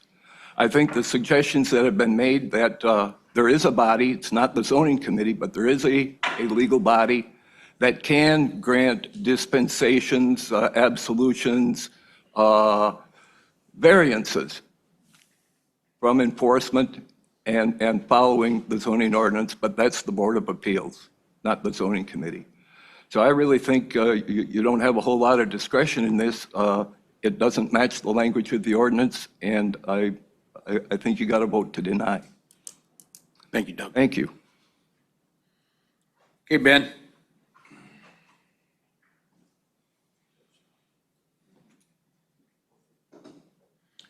Thank you, Mr. Chairman. Benjamin Kurzweil, 16040W West Lane, Town of Hayward. I'm also a member of the ad hoc committee, or still am, I guess, and it's still going on, representing the Town of Hayward. I have to agree that multi-dwelling development was a phrase that we all looked at, and we were going to delete from the whole zoning ordinance. It was too conflating of different uses. It was in zones that we felt those things shouldn't belong, and the ad hoc unanimously agreed to delete this term multi-dwelling development and put all these things under the umbrella in their appropriate places. Now, we did feel that resorts should be under RR2 as opposed to RR1, because otherwise it would only take a conditional use for these people who have now legal non-conforming apartments over their garages that zoning has not enforced for 10 years. Those are all legal now. What stops them now from renting out both units? That becomes a resort. So we felt that maybe it should be on RR2 zone property instead of RR1 to limit the chances of people with these garages that are now legal to be able to rent out 2 units on a lake lot, on a 100-foot lot. That was why we decided to kind of move to R2. But multi-dwelling development, it was something that we thought we should delete. And yes, a resort is more than one, but multi-dwelling development is 3 or more, and it does say 3 or more dwellings. So to me, this is a pretty easy decision. And I kind of feel bad for the applicant that he had to pay money for this CUP because it is not allowed in your current ordinance. Thank you very much. Thank you, Ben. All right, anyone else want to speak in opposition? Anyone online wishing to speak in opposition? All right, I need a motion to come out of public hearing on CUP number 26-017, please. I'll make that motion. We have a motion by Mr. Evans. Second. Second by Mr. Longtime to come out of public hearing on CUP number 26-017. All in favor, say aye. Aye. All opposed, motion carried. We are now out of public hearing. This is the discussion action for conditional use permit number 26-017 located in the town of Hunter, owner David Tozek. Legal description is previously read into record. This request is for a 2-unit resort as per the Sawyer County Code of Ordinances, Appendix D, Section 17.2, Parent B, Parent 15. As part of discussion action, there's two other, I guess, points I'd want to bring up. You know, the 2-unit resort aspect in itself, where the ordinances potentially don't have any avenue for any type of potential approval. And I do think that potentially some of the intention was that a resort is not the rental of one. It would be for the rental of more than 2. The default judgment from circuit court is what created some of the conflicts here, where if 3 or more is a resort and you can apply for a conditional use permit, and 1 you're fine, the stopgap that was created by circuit court was that definition that a resort is for 2 or more. Because if the initial zoning committee discussion back in 2019 would have said, no, 2 is fine, we wouldn't even be here. It'd be a permitted use. So that's where some of the inconsistencies and the conflicts are coming from, is from that circuit court decision. The other element that I do want to bring up, you know, is when we look at the definition of multi-dwelling development, where those commas are placed within the zoning ordinance also become a point of order to look at. I mean, you really have to look at, you know, where are those commas placed. It says 3 or more dwelling units, comma, condominium, resort, motel, hotels. Is it specifically for 3 or more dwelling units and then any condominiums, any resorts, any hotels or motels? I'm not an English major, but there is a certain interpretation that can be viewed in that specific definition. And that was one of the reasons why I even accepted this to be heard as a conditional use permit in the first point, is that specific element. I do believe legal counsel also is wanting to brief the committee per se. Is that correct, Rebecca? Yes, I'm going to speak for Rebecca, because yes, Sorry, I had to she unmute. needs to update the committee on this, because this is kind of a tough one, and so we can have some kind of a discussion on this. So I'm going to turn it over to Rebecca. Thank you, Mr. Chairman. This is legally a very complicated matter and request before you. There's obviously a history, which I won't go through in detail, but just know that the procedural posture, the history of this matter automatically creates legal concerns. Jay touched on the default decision. That was a procedural default. There's legal questions there. In terms of the definitions,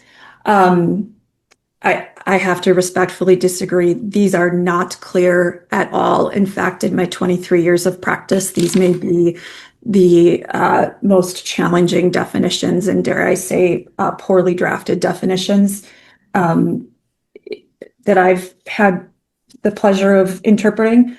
Not only do we have inconsistencies in the definition of multi-dwelling development, how it's used throughout the ordinance is also different. Then you have a different definition of dwelling unit. And one thing that hasn't been commented on is we have a definition of resort. And the definition of resort is where it becomes complicated given that court case. So from a very definitional standpoint, there are significant ambiguities.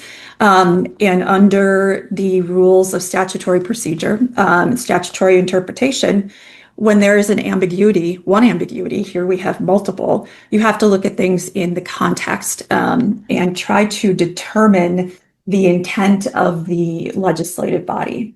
That is going to require some additional time. There are multiple other legal issues here. We have nonconformity issues. We have, again, those procedural issues. There's frankly an issue of preemption, because if these are being proposed as short-term rentals, there is an issue of DAC cap oversight. Interestingly, the definition of resort references someone holding a seller's permit licensed by the Wisconsin Department of Health and Family Services. That department was dissolved in 2008, and I'm not even sure it was the Department of Health and Family Services that would issue licenses. So that's a significant ambiguity. And again, the question of preemption. There are other issues that I am not comfortable speaking about in public session because they are subject to attorney-client privilege.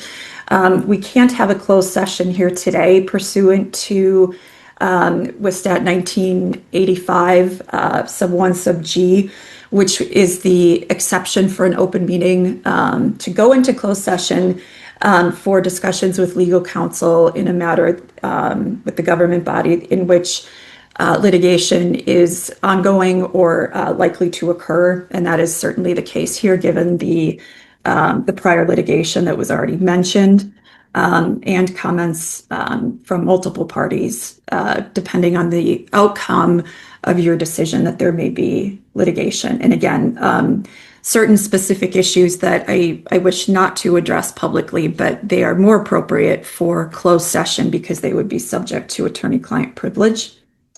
You also had additional legal points raised in public comments. In terms of the reference to public health, welfare, and safety under the Shoreland Code, certainly public health, welfare, and safety and your police powers underscore any decision you make from a zoning perspective. And the issue of the septic permit, that is also a question that should be addressed. And then with respect to the whether this is again meets that definition of the dwelling unit, that was one other comment that was made in public comment. Again, that just underscores the issues that we have with the definitions in the ordinance, in which you have to interpret and apply to this application. The application in front of you is clear that it is for a conditional use permit to operate a 2-unit resort. So we cannot get around the request for a resort. We can't call it something else. We have to look at it as a resort. And so all of those ambiguities, what does 3 apply to? What does it not apply to? Those all have to be looked at in detail. And again, I am not comfortable advising this committee, frankly, on issues that are subject to attorney-client privilege regarding legal questions that I've touched on today, but also legal questions that I have not touched on today that, again, I think are subject to attorney-client privilege. So that long summary, believe it or not, that's a summary of legal issues, and there's more. So I think I would be concerned with the committee making a decision at this point in time, frankly, due to my inability to be able to advise the committee on all of those different legal issues prior to you rendering a decision. And I understand that this has been ongoing for several years, and the TOZECs have made several inquiries. I've talked to the TOZECs legal counsel before in trying to identify different solutions, how to work through this matter. And so while I hate to propose the committee not taking action on this, I think that from a legal standpoint, that would be best, again, so we can have a closed session. And so all of these legal issues can be identified, and the committee is able to make a decision with an appropriate legal briefing from legal counsel. I'm happy to answer any questions. I know that was a long diatribe and didn't feel like a summary, but this matter surely presents kind of a perfect storm of legal issues. Rebecca, listening to all that, and it seems like there's a lot of confusion here and needs some more legal looking at this, you and Jay. So with that being said, I'm going to make a motion to table this until the August 21st zoning committee meeting. We'll have a closed session. I'll second that. I'll second that. Okay. All right. We have a motion by myself and a second by Mr. Longtime to table this until the August 21st zoning committee meeting. Any discussion? If not, all in favor say aye. Aye. All opposed, motion carries. Moving on, this is a preliminary plat review process. This is a public hearing in the town of Meteor, preliminary plat map for Deer Lake Shores subdivision, owner secluded investment properties LLC, NW3P LLC, and Josh, that one. Tax ID 45780. It is 20.76 total acres, zoned residential recreational 1. Deer Lake Shores is proposed for a 13-lot subdivision. This requires zoning committee acceptance, conditional acceptance, or rejection. As part of my staff report, the subdivider has submitted a preliminary plat for review. The proposed layout was given is to equal scale. We had waived the requirements of elevations in that the county now has mapping of 1 foot contour elevations. So generally those more detailed elevation layouts are not required anymore. The zoning administrator or zoning deputy administrator and the town shall either reject, approve, or conditionally approve the preliminary plat within 90 days as submitted. The preliminary plat was received on April 13th, 2026. After such a zoning and town review, the preliminary plat will be placed on the agenda for the next public hearing available. I, as the zoning administrator, have conditionally approved the preliminary plat, and the plats, all plats have been deemed necessary to comply with public hearing processes similar to those as conditional use permits and appropriate fees. The subdivider is not looking at constructing any additional roads as part of this project. Only lots 7, 8, and 13 will be coming off of already existing private easement road, as well as lot 1 from a separate certified survey map. The private easement road already exists and is gravelled. All other lots are to have access off of existing town roads. A stormwater management plan from the Wisconsin Department of Natural Resources is not required for individual lot building. These are generally only required when larger common access roads are being proposed for development. This is information as obtained from the Wisconsin Department of Natural Resources. I have again deemed that the application is complete. By action of the town board, they have tabled the approval of the preliminary plat. They had additional comments as stated to the subdivider. The town is requesting the combining of lots 7 and 8 from CSM number 8996 with lot number 13. The town is requesting written agreement for easements of a septic system over lot 1 of CSM 8967. And the town is also requesting that there be 4 shared driveways for the 8 lots that are being proposed access off of Deer Lake Road. Now, for those committee members that are new and may not be aware of subdivision plat processes, subdivisions and these plat processes are required for the creation of more than 4 lots within a 5-year time frame. If you're going to do less than 4 lots within a 5-year time frame, it's done as a certified survey map, and you would never see those certified survey maps. Those are internally reviewed and approved if they meet other ordinance requirements. More than 4 lots require the subdivision plat process. There's 2 separate hearings as part of that process. There's a preliminary review process, and then there's a final review process. As part of the final review process, the zoning committee, a chair with a motion of approval of the entire committee, would then sign the plat, and that plat would be brought down to the Register of Deeds for recording. So right now we are still in the preliminary plat review process, and you have 3, potentially 4 options in which you can do. You can approve the preliminary plat, you can conditionally approve the preliminary plat, you can reject the preliminary plat, or you could table the preliminary plat. There is still then a final review process on this. The town has tabled their preliminary review because there were additional issues that they wanted to see resolved as part of the plat. My recommendation to this committee is that you would look at conditionally approving the preliminary plat, subject to the conditions that the town has put on, and subject to the town also approving the preliminary plat. That way that doesn't come back here, and this committee is not going to see it until the town and the subdivider address all their issues, and then we have a final polished approval process.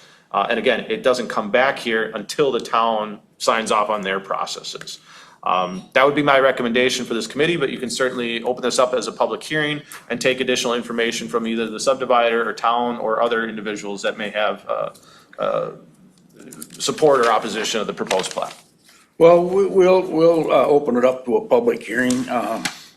So I need a motion to go public hearing on the Town of Meteor preliminary plat map for Deer Lake, please. I'll make that motion. Okay, I will second. we have a motion by Mr. Evans, second by Mr. Longtime, to go into public hearing on Town of Meteor preliminary plat map for Deer Lake.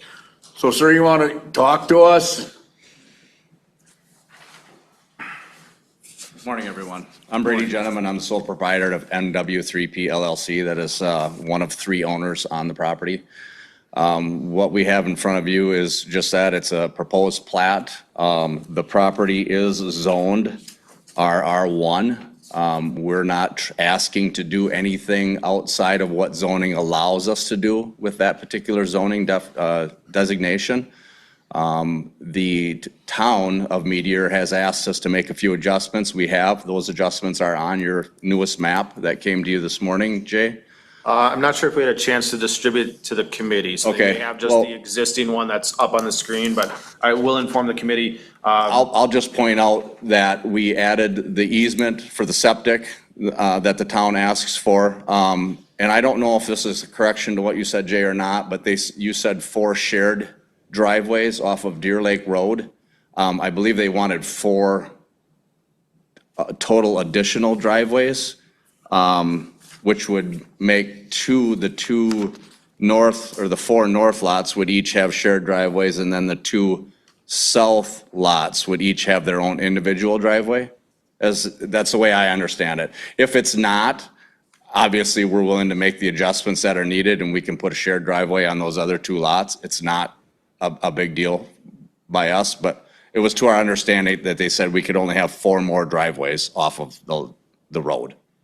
Yeah, and I would have you address those issues specifically with the town. Yep. Yep. And like I said, we've made the adjustments with the shared driveways on the 4 north lots, so there's gonna be a 20-foot wide driveway coming in right on the property line. Each of those lot owners, if a person didn't buy both of those lots, would have an easement from the other for that first part of the driveway getting off the road, and then they would split and have their own driveways going down their lot to wherever their building location would be. I believe that was the town's, and then the lots 8, so small lots 8 and 7 have been incorporated on the new map with Lake Lot 13 along with the private road, so that will be all one owner. I think their deal was they wanted only 2 occupants to be able to use that private road as a driveway. So we've addressed that issue as well. Okay, any questions? Committee? Okay, got any questions? Okay. All right, thank you. Thank you. Does anyone out there want to speak in favor? I can speak in favor. Yes, go ahead. Shannon Breed, I own property in Sawyer County. I'm speaking in favor of the 13-lot subdivision on Deer Lake, as this improves the economy by creating premium lake lots, thus bringing in more tax revenue. Furthermore, development is good for public lake access, shoreline beautification, and Sawyer County tourism, which helps local entertainment establishments. I would urge the committee to approve this preliminary plat. Thank you. Thank you. All right, anyone out there want to speak in opposition? Sir, come up, state your name, please. And address. Paul Pagel, 925N, North Gilner Lane, Exland. Not so much in opposition as I want to make sure that this does come back to the town for final approval on that. The town has made conditions for our approval. And I know there's been some problems with the whole property. And we just wanted to make sure that they're addressed. If they come back to the town, there was some verbal promises made at that point in time, and we want to make sure that they've been addressed. It'll go back to the town. Okay, thank you. Yes. Right, anyone else want to speak in opposition?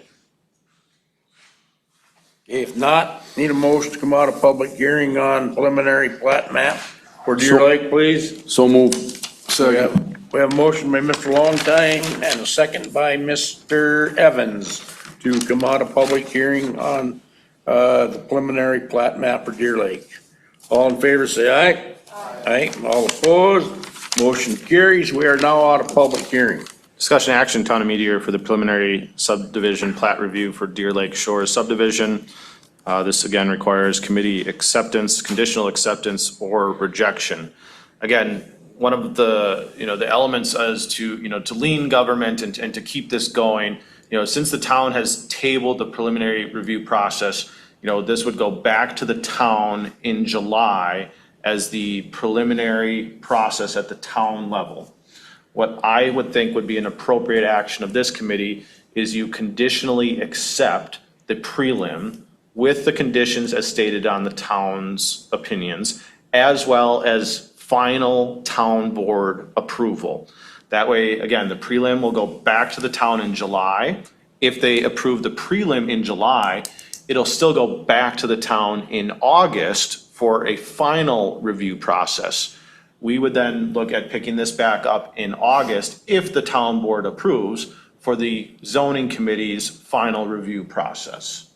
And we've done that before. We have. So. That way we don't table and now we are prelim in July and another prelim in August, and it just stretches it out. This still takes all the considerations that we would have from the town.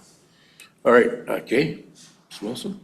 I'd make a motion to accept the preliminary plat for Deer Lake Shores subdivision, subject to the town approval and the conditions placed by the town. Okay. I will second that. Okay, we have a motion by Ms. Wilson, second by Mr. Longtime to approve the preliminary plat map for Deer Lake with conditions as listed. Any more discussion? Not, roll call, Kathy? Where am I at here? Ron Buckholz? Yes. Kay Wilson? Yes. Jim Evans? Yes. Steve Longtime? Yes. All in favor? Thank you. Thank you. All right, moving on to data center ordinance language. This was something that the zoning committee, we had some data center ordinance amendment language that had gone through a public hearing process, was approved by this zoning committee, and then had gone to county board for final ratification. I believe it was one of the county board supervisors that brought up an interesting point about potential like network hubs and do they fall under the definition of data center.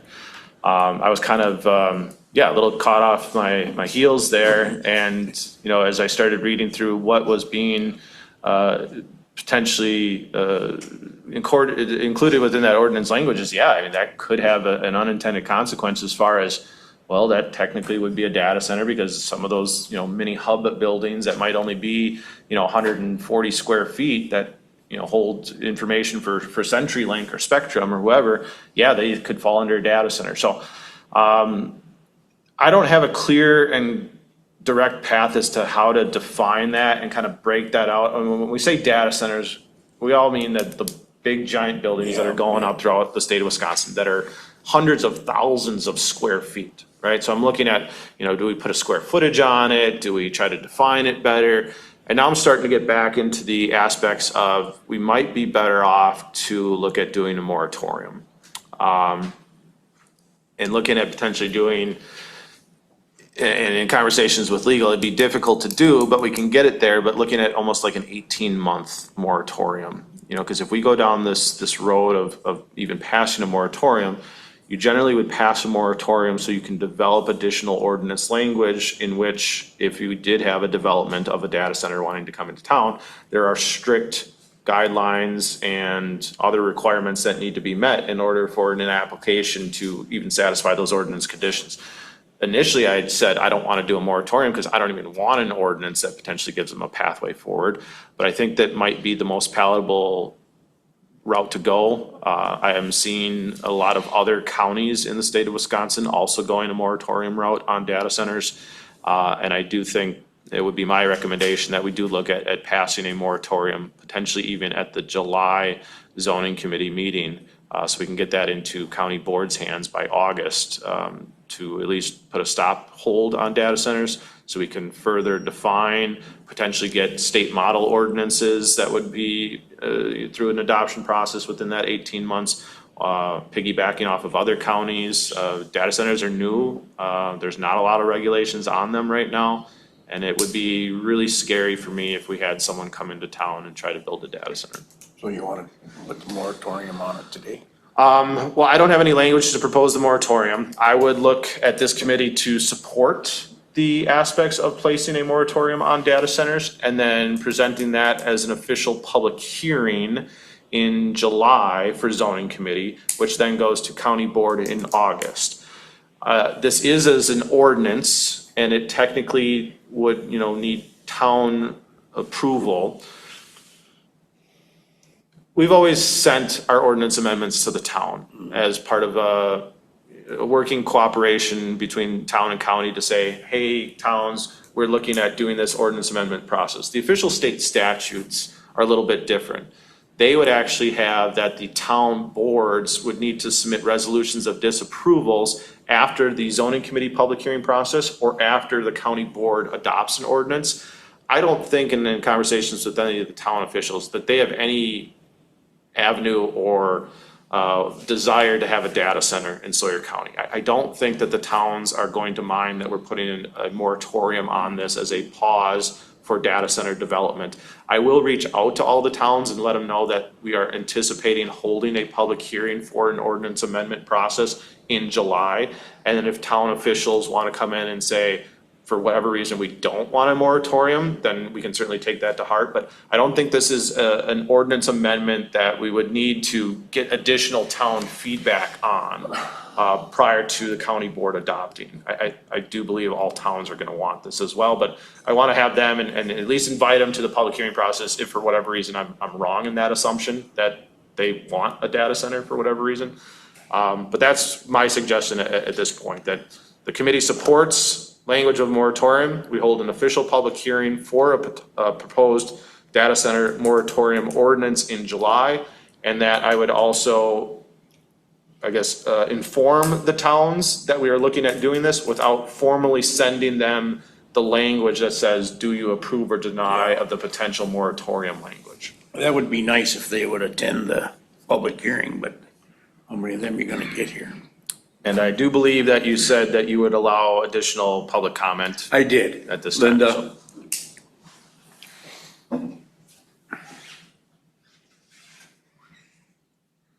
Thank you, Linda Zollner, Edgewater property owner. I agree 99.9% with everything that Jay just explained to you. My concern is that the requirements to properly adopt a moratorium ordinance are and may be slightly different than when you propose a zoning ordinance amendment. And that I would hope legal counsel would advise you on the proper steps so that the hearing and everything was held according to statutes, so it would be upheld if it were ever challenged. And I know Jay mentioned 18 months. And I think that's wise. What I've been trying to keep up on reading is other counties are doing 18 and 24-month moratoriums just because of the uniqueness of this and the changing landscape. And I'm sure your legal counsel will suggest to you what she thinks. But I think this is beyond what would be your normal moratorium of 6 or 9 months. And it would justify a longer time. And maybe before any draft gets done, you would want to talk today about how long you would want it to be. Thank you. You bet. So, Rebecca, you got your hand up? Thank you. Okay. Good morning again, everyone. As Jay mentioned, the data center ordinance came before the board and there were concerns about definitions. We are seeing definitional concerns all over the state. As you know, Atolis is also general counsel for the Wisconsin Counties Association. And data centers and moratorium these issues are being discussed statewide. As Jay mentioned, several counties have adopted moratoria on data centers. Andy and I just talked about some of those issues this morning before this meeting. And so there are specific legal issues related to the adoption of a moratorium. There are restrictions in Chapter 66 and restrictions in Chapter 59 on how a county may adopt a moratorium. There is also case law that addresses what is a proper length and what are the proper justifications to substantiate the moratorium. So those are all very particular legal concerns from a general standpoint, but then also specifically with respect to data centers, we have concerns regarding some of the other moratoria that are being passed throughout the state. And so, certainly I will work with Jay on required language and so forth. So, Do you think you can get me language for a July public hearing process on a moratorium? Perhaps. I hesitate simply because these are issues that we are looking at statewide, and for multiple different reasons. Yeah. Well, the only reason I ask is because publications would have to go out by what, end of next week? Yeah, so we have a week for. Yeah, I will circle back with you this afternoon, Jay. And I think, and also just looking at the agenda too, how this has been agendatized.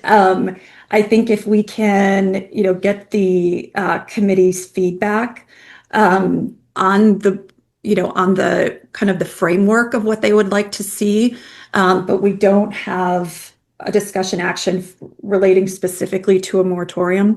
And so that way, depending on what the committee's discussion is and recommendation to you as the administrator, we can go from there. In terms of timing, let's talk about that offline. Okay, Committee discussion. so committee, what do you want to do?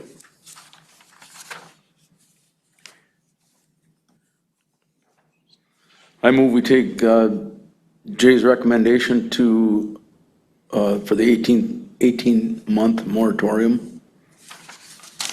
Okay. Anybody want to second that? I'll second it. Okay, we have a motion and a second on the floor to extend the data center to moratorium to 18 months. Any more discussion on it? The only other discussion point I would make is, as part of the formalizing of the moratorium, because again, we have these network hubs, which we've permitted a couple network hubs as conditional use permits already. I would want the moratorium specifically not to put an umbrella on those network hubs, but really just on the larger data centers. And I think that's something I would want to talk with Rebecca offline, is that, this isn't a moratorium on any type of communication buildings, such as like a, again, 200 square foot CenturyTel building that you'll see, out on the side of a street sometimes. That's not what I'm looking at putting a moratorium on. Those are necessities, for communications locally. I mean, we're talking about the larger data centers that we're seeing throughout the state. Mr. Chairman, could I make Yes, one go more ahead. comment? Just briefly, one of the challenges that WCA has been looking at for some time on data center restrictions is, as you know, under the statutes, counties can only do what we have statutory authority to do. And so we have to look to Chapter 59 or elsewhere for statutory authority to either adopt a moratorium or to have any sort of data center regulation. The comments that you hear throughout the state or in general regarding data centers, the top three are usually the power consumption, the water consumption, and the size. Those first two issues, power consumption and water consumption, from a general standpoint, the county does not have statutory authority to regulate how much power a user uses. And so more in-depth issue when it comes to water consumption. So really what the county would be looking at is a moratorium and any sort of regulation based on siting and based on very particularized components and impacts of a data center use, however we define data center. And so I want to put that out there if, the committee members want to do, some additional research there. Again, on a statewide level, it's a very, very much discussed issue, but without a lot of data and solid information to make certain decisions. And so I will certainly work with Jay to get you the best information possible. So when this comes before you, you will have it. Rebecca, I got a question. So I guess if the committee wanted to go and research data centers, what would be the place for them to do that? I mean, a source. Yeah, I think there's other states, Texas, Virginia, have addressed data. They've addressed the data center issue in the preliminary matter as Wisconsin is now. And so, case studies from Texas, Virginia are helpful, but with a huge disclosure that how counties can regulate data centers in Texas and Virginia is very different. So it's not the same legal analysis, but that type of overview of what data centers are intended to be, real life impacts, that is helpful. Within Wisconsin, the Vantage data center, which I believe is in Jay's original hometown, those are good. That's good information for what folks are living day to day with those construction impacts. There are significant impacts on the community just from the construction standpoint, and we're also starting to see impacts statewide. So I think a good old Google search of data centers in Wisconsin, but then looking to trusted information and professional sources and data-based information. One of the challenges is, though, that there's not a whole lot of data on data center impacts because they are such a new use, similar to what we talked about, long-term impacts on certain renewable energy developments. We just don't have the data yet because the technology is relatively new. So again, actual case studies from other states, I think, are a good place to start. Information relating to the construction impacts or other impacts of the large data centers within Wisconsin is a good place to start. But then also knowing that how these have evolved both in other states and in Wisconsin, the law may not be as well, certainly with respect to other states, the law is different as to what counties can regulate. But even with respect to the data centers throughout Wisconsin, those are not regulated by the county. Those are municipal. They don't fall under county authority. So when you look at legal restrictions on the Port Washington or on the others in Dane County, those are not under county zoning. And so therefore they are regulated by the municipalities. And so that is something to keep in mind too when you're looking at how a county may regulate. And in terms of resources from WCA, like I said, this is something that we work on continually, and WCA is assisting counties throughout the state and to try to navigate these issues. There is not any sort of model ordinance or anything that is definitive legal direction at this point in time. Again, because we've got 72 counties and 72 counties have different ordinances. And so trying to address, individual county needs and concerns is usually the best approach. And that's certainly what I will do with Jay. Is that a rationale for a moratorium? That there is no model state language? I would say no, no. Rebecca, Yes. I'm sorry. You say we can't regulate how much energy they use or how much power they use. Can we require them to provide their own power? I know I've heard of that in other areas. That's a great question. I think if that condition was, if we could connect that condition to impacts relating to public health, welfare, and safety directly in the county, that would be more palatable than a straight off regulation of you're not allowed here because you use too much power. But again, it would have to be very carefully crafted in order to pass legal muster. Thank you.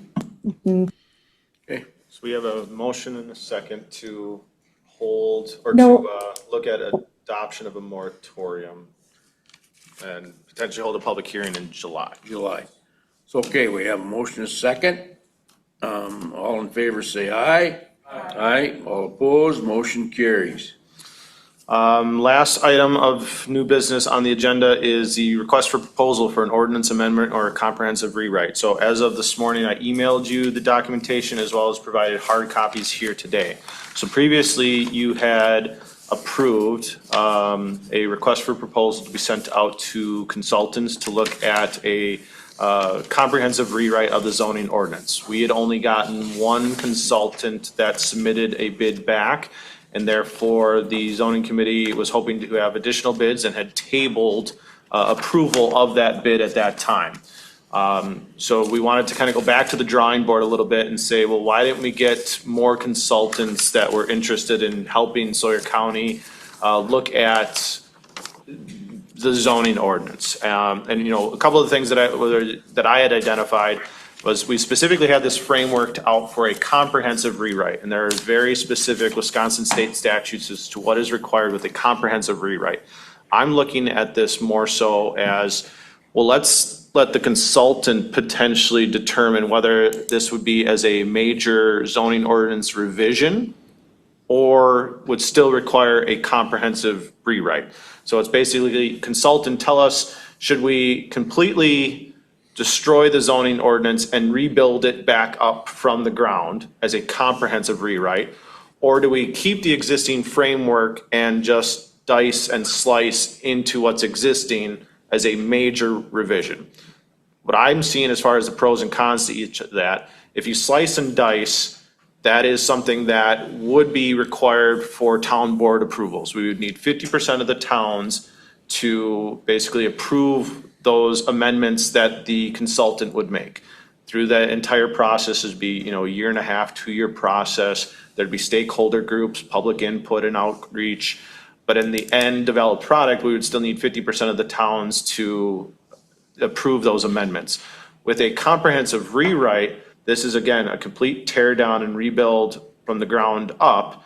And now it's the aspects of towns, you're either in with us or you can opt out of county zoning. Those are kind of the two differences between a comprehensive rewrite and just a larger ordinance revision.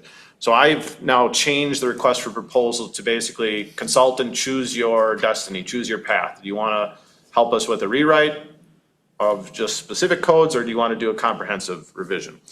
I've also looked at changing the qualifications or the requirements of the consultant. One of the comments we got back from one of the consultant groups is that, well, we've never done a comprehensive rewrite. We've done larger ordinance amendments for counties, but we have never done an actual comprehensive rewrite. And that was one of the consultants got kicked out because they didn't meet the qualification requirements. So again, I do have a full version 2. And then I have a redlined version as to what's changed from the first one to the new proposed one. I would be looking at this committee to potentially approve me to work with legal counsel and the county administrator to further send out this request for proposal to consultants, and then looking at getting those sent out, and I have new dates and deadlines. The proposal deadline now would be August 17th, and that is intentional in that this would then be a potential agenda item for your August 21st zoning committee meeting to approve any type of consulting group that would submit back a bid. So my question is, Jay, if we went comprehensive, then the towns can opt out. Why couldn't they on the revision? I mean, it didn't want nothing to do with it. They could, yeah, there are other avenues for a town to opt out. There was new state statutes that were changed, like 2 years ago? And that timeline's coming up here, isn't it now, Rebecca? Where towns can opt out? Yeah, there is, there's essentially multiple options under the statutes. What you're referring to, Jay, is that opt-out provision, which was adopted last year. Yes, that timeline is ticking, and if a town wants to explore opting out under that statutory provision, they can certainly do so. With respect to the comprehensive revision, that is a different process in terms of towns opting in. So the process within 5969 is that the county moves forward with the comprehensive revision. And then upon adoption, a town has 1 year to opt in, but they are not automatically in unless they take action to opt in. So what that does is it creates an opportunity to essentially opt out for a town, which is, we see that in counties throughout the state. When a county does a comprehensive revision, a town will utilize that as an opportunity to no longer be under county zoning. Because it's one of the few chances under the statutes of allowing a town to opt out. Well, Jay, you and I were discussing a little bit this morning before the meeting on the comprehensive rewrite. I think the revision would be just fine. Get everything fixed in there that needs to be fixed instead of going through the whole thing. To do a comprehensive, would the price be the same? Or don't you? I would think a comprehensive rewrite would be slightly more expensive. There's a lot more stakeholder and public input, even though, even through the major revisions that we're potentially looking at, there's still going to be that same process. I think through the major revision process, though, I don't want towns to opt out. I want everyone to, have their inputs as to what they want to see. And I have several identified, inconsistencies within the ordinance, or at least, earmark things of, hey, we should look at, creating language for X, Y, and Z, we talked about home burials in the past. Yeah, We have no yeah. language on that. We talked about these bakeries. We have no language on that. Our sign ordinance is severely out of date. We need to adopt a new model floodplain. We need to adopt a new shoreland ordinance as to the state model ordinance. I mean, there's a lot of, the telecommunication ordinance is out of date. So there's a lot of pieces, not just in the general zoning ordinance that have some inconsistencies, but there's a lot of cleanup work that still needs to be done. I've tried to piecemeal some of that throughout my tenure here, but when we run into some of this larger opposition, it becomes really challenging from my perspective, because I feel like there's certain vendettas personally against me, and any ordinance language that's coming from me is getting, just smeared that, nope, this shouldn't pass because it's coming from Jay. So I want a consultant to look at these codes and ordinances and then propose to this committee, to the towns, to the public that, hey, this doesn't make sense and this is, messed up. You guys should change it. So you're looking from this committee to move on with this? Yeah, and really the specific action that I would like would be, to approve the request for proposal and have the zoning administrator work with legal counsel and county administrator to button the full version up before sending it out to consultants. But I also want to do that within the next couple of weeks. I don't want to come back next month and then get your final blessing on the document. And now I'm just another month out to try to get this to consultants and potentially get a consultant lined up and grabbed onto this. So I'd still be working with legal and county administrator before sending it. Okay. All right, what do you guys want to say, anything on this? Make a motion to approve county administrator working with legal and Mr. Margren to draw up a request for proposal for this rezone or this zoning ordinance revisions. Okay, all Or comprehensive. right, Mr. Evans? Second. Okay, we have a motion and a second to approve Jay and legal counsel and the county administrator for the proposal ordinance amendment comprehensive rewrite. All in favor, say aye. Aye. All opposed, motion carries. Then any other business that may come before this committee for discussion. And next, number 7, before we adjourn, we have all the documents signed, Kathy. So I want to thank everybody. I want to thank the audience. We are adjourned.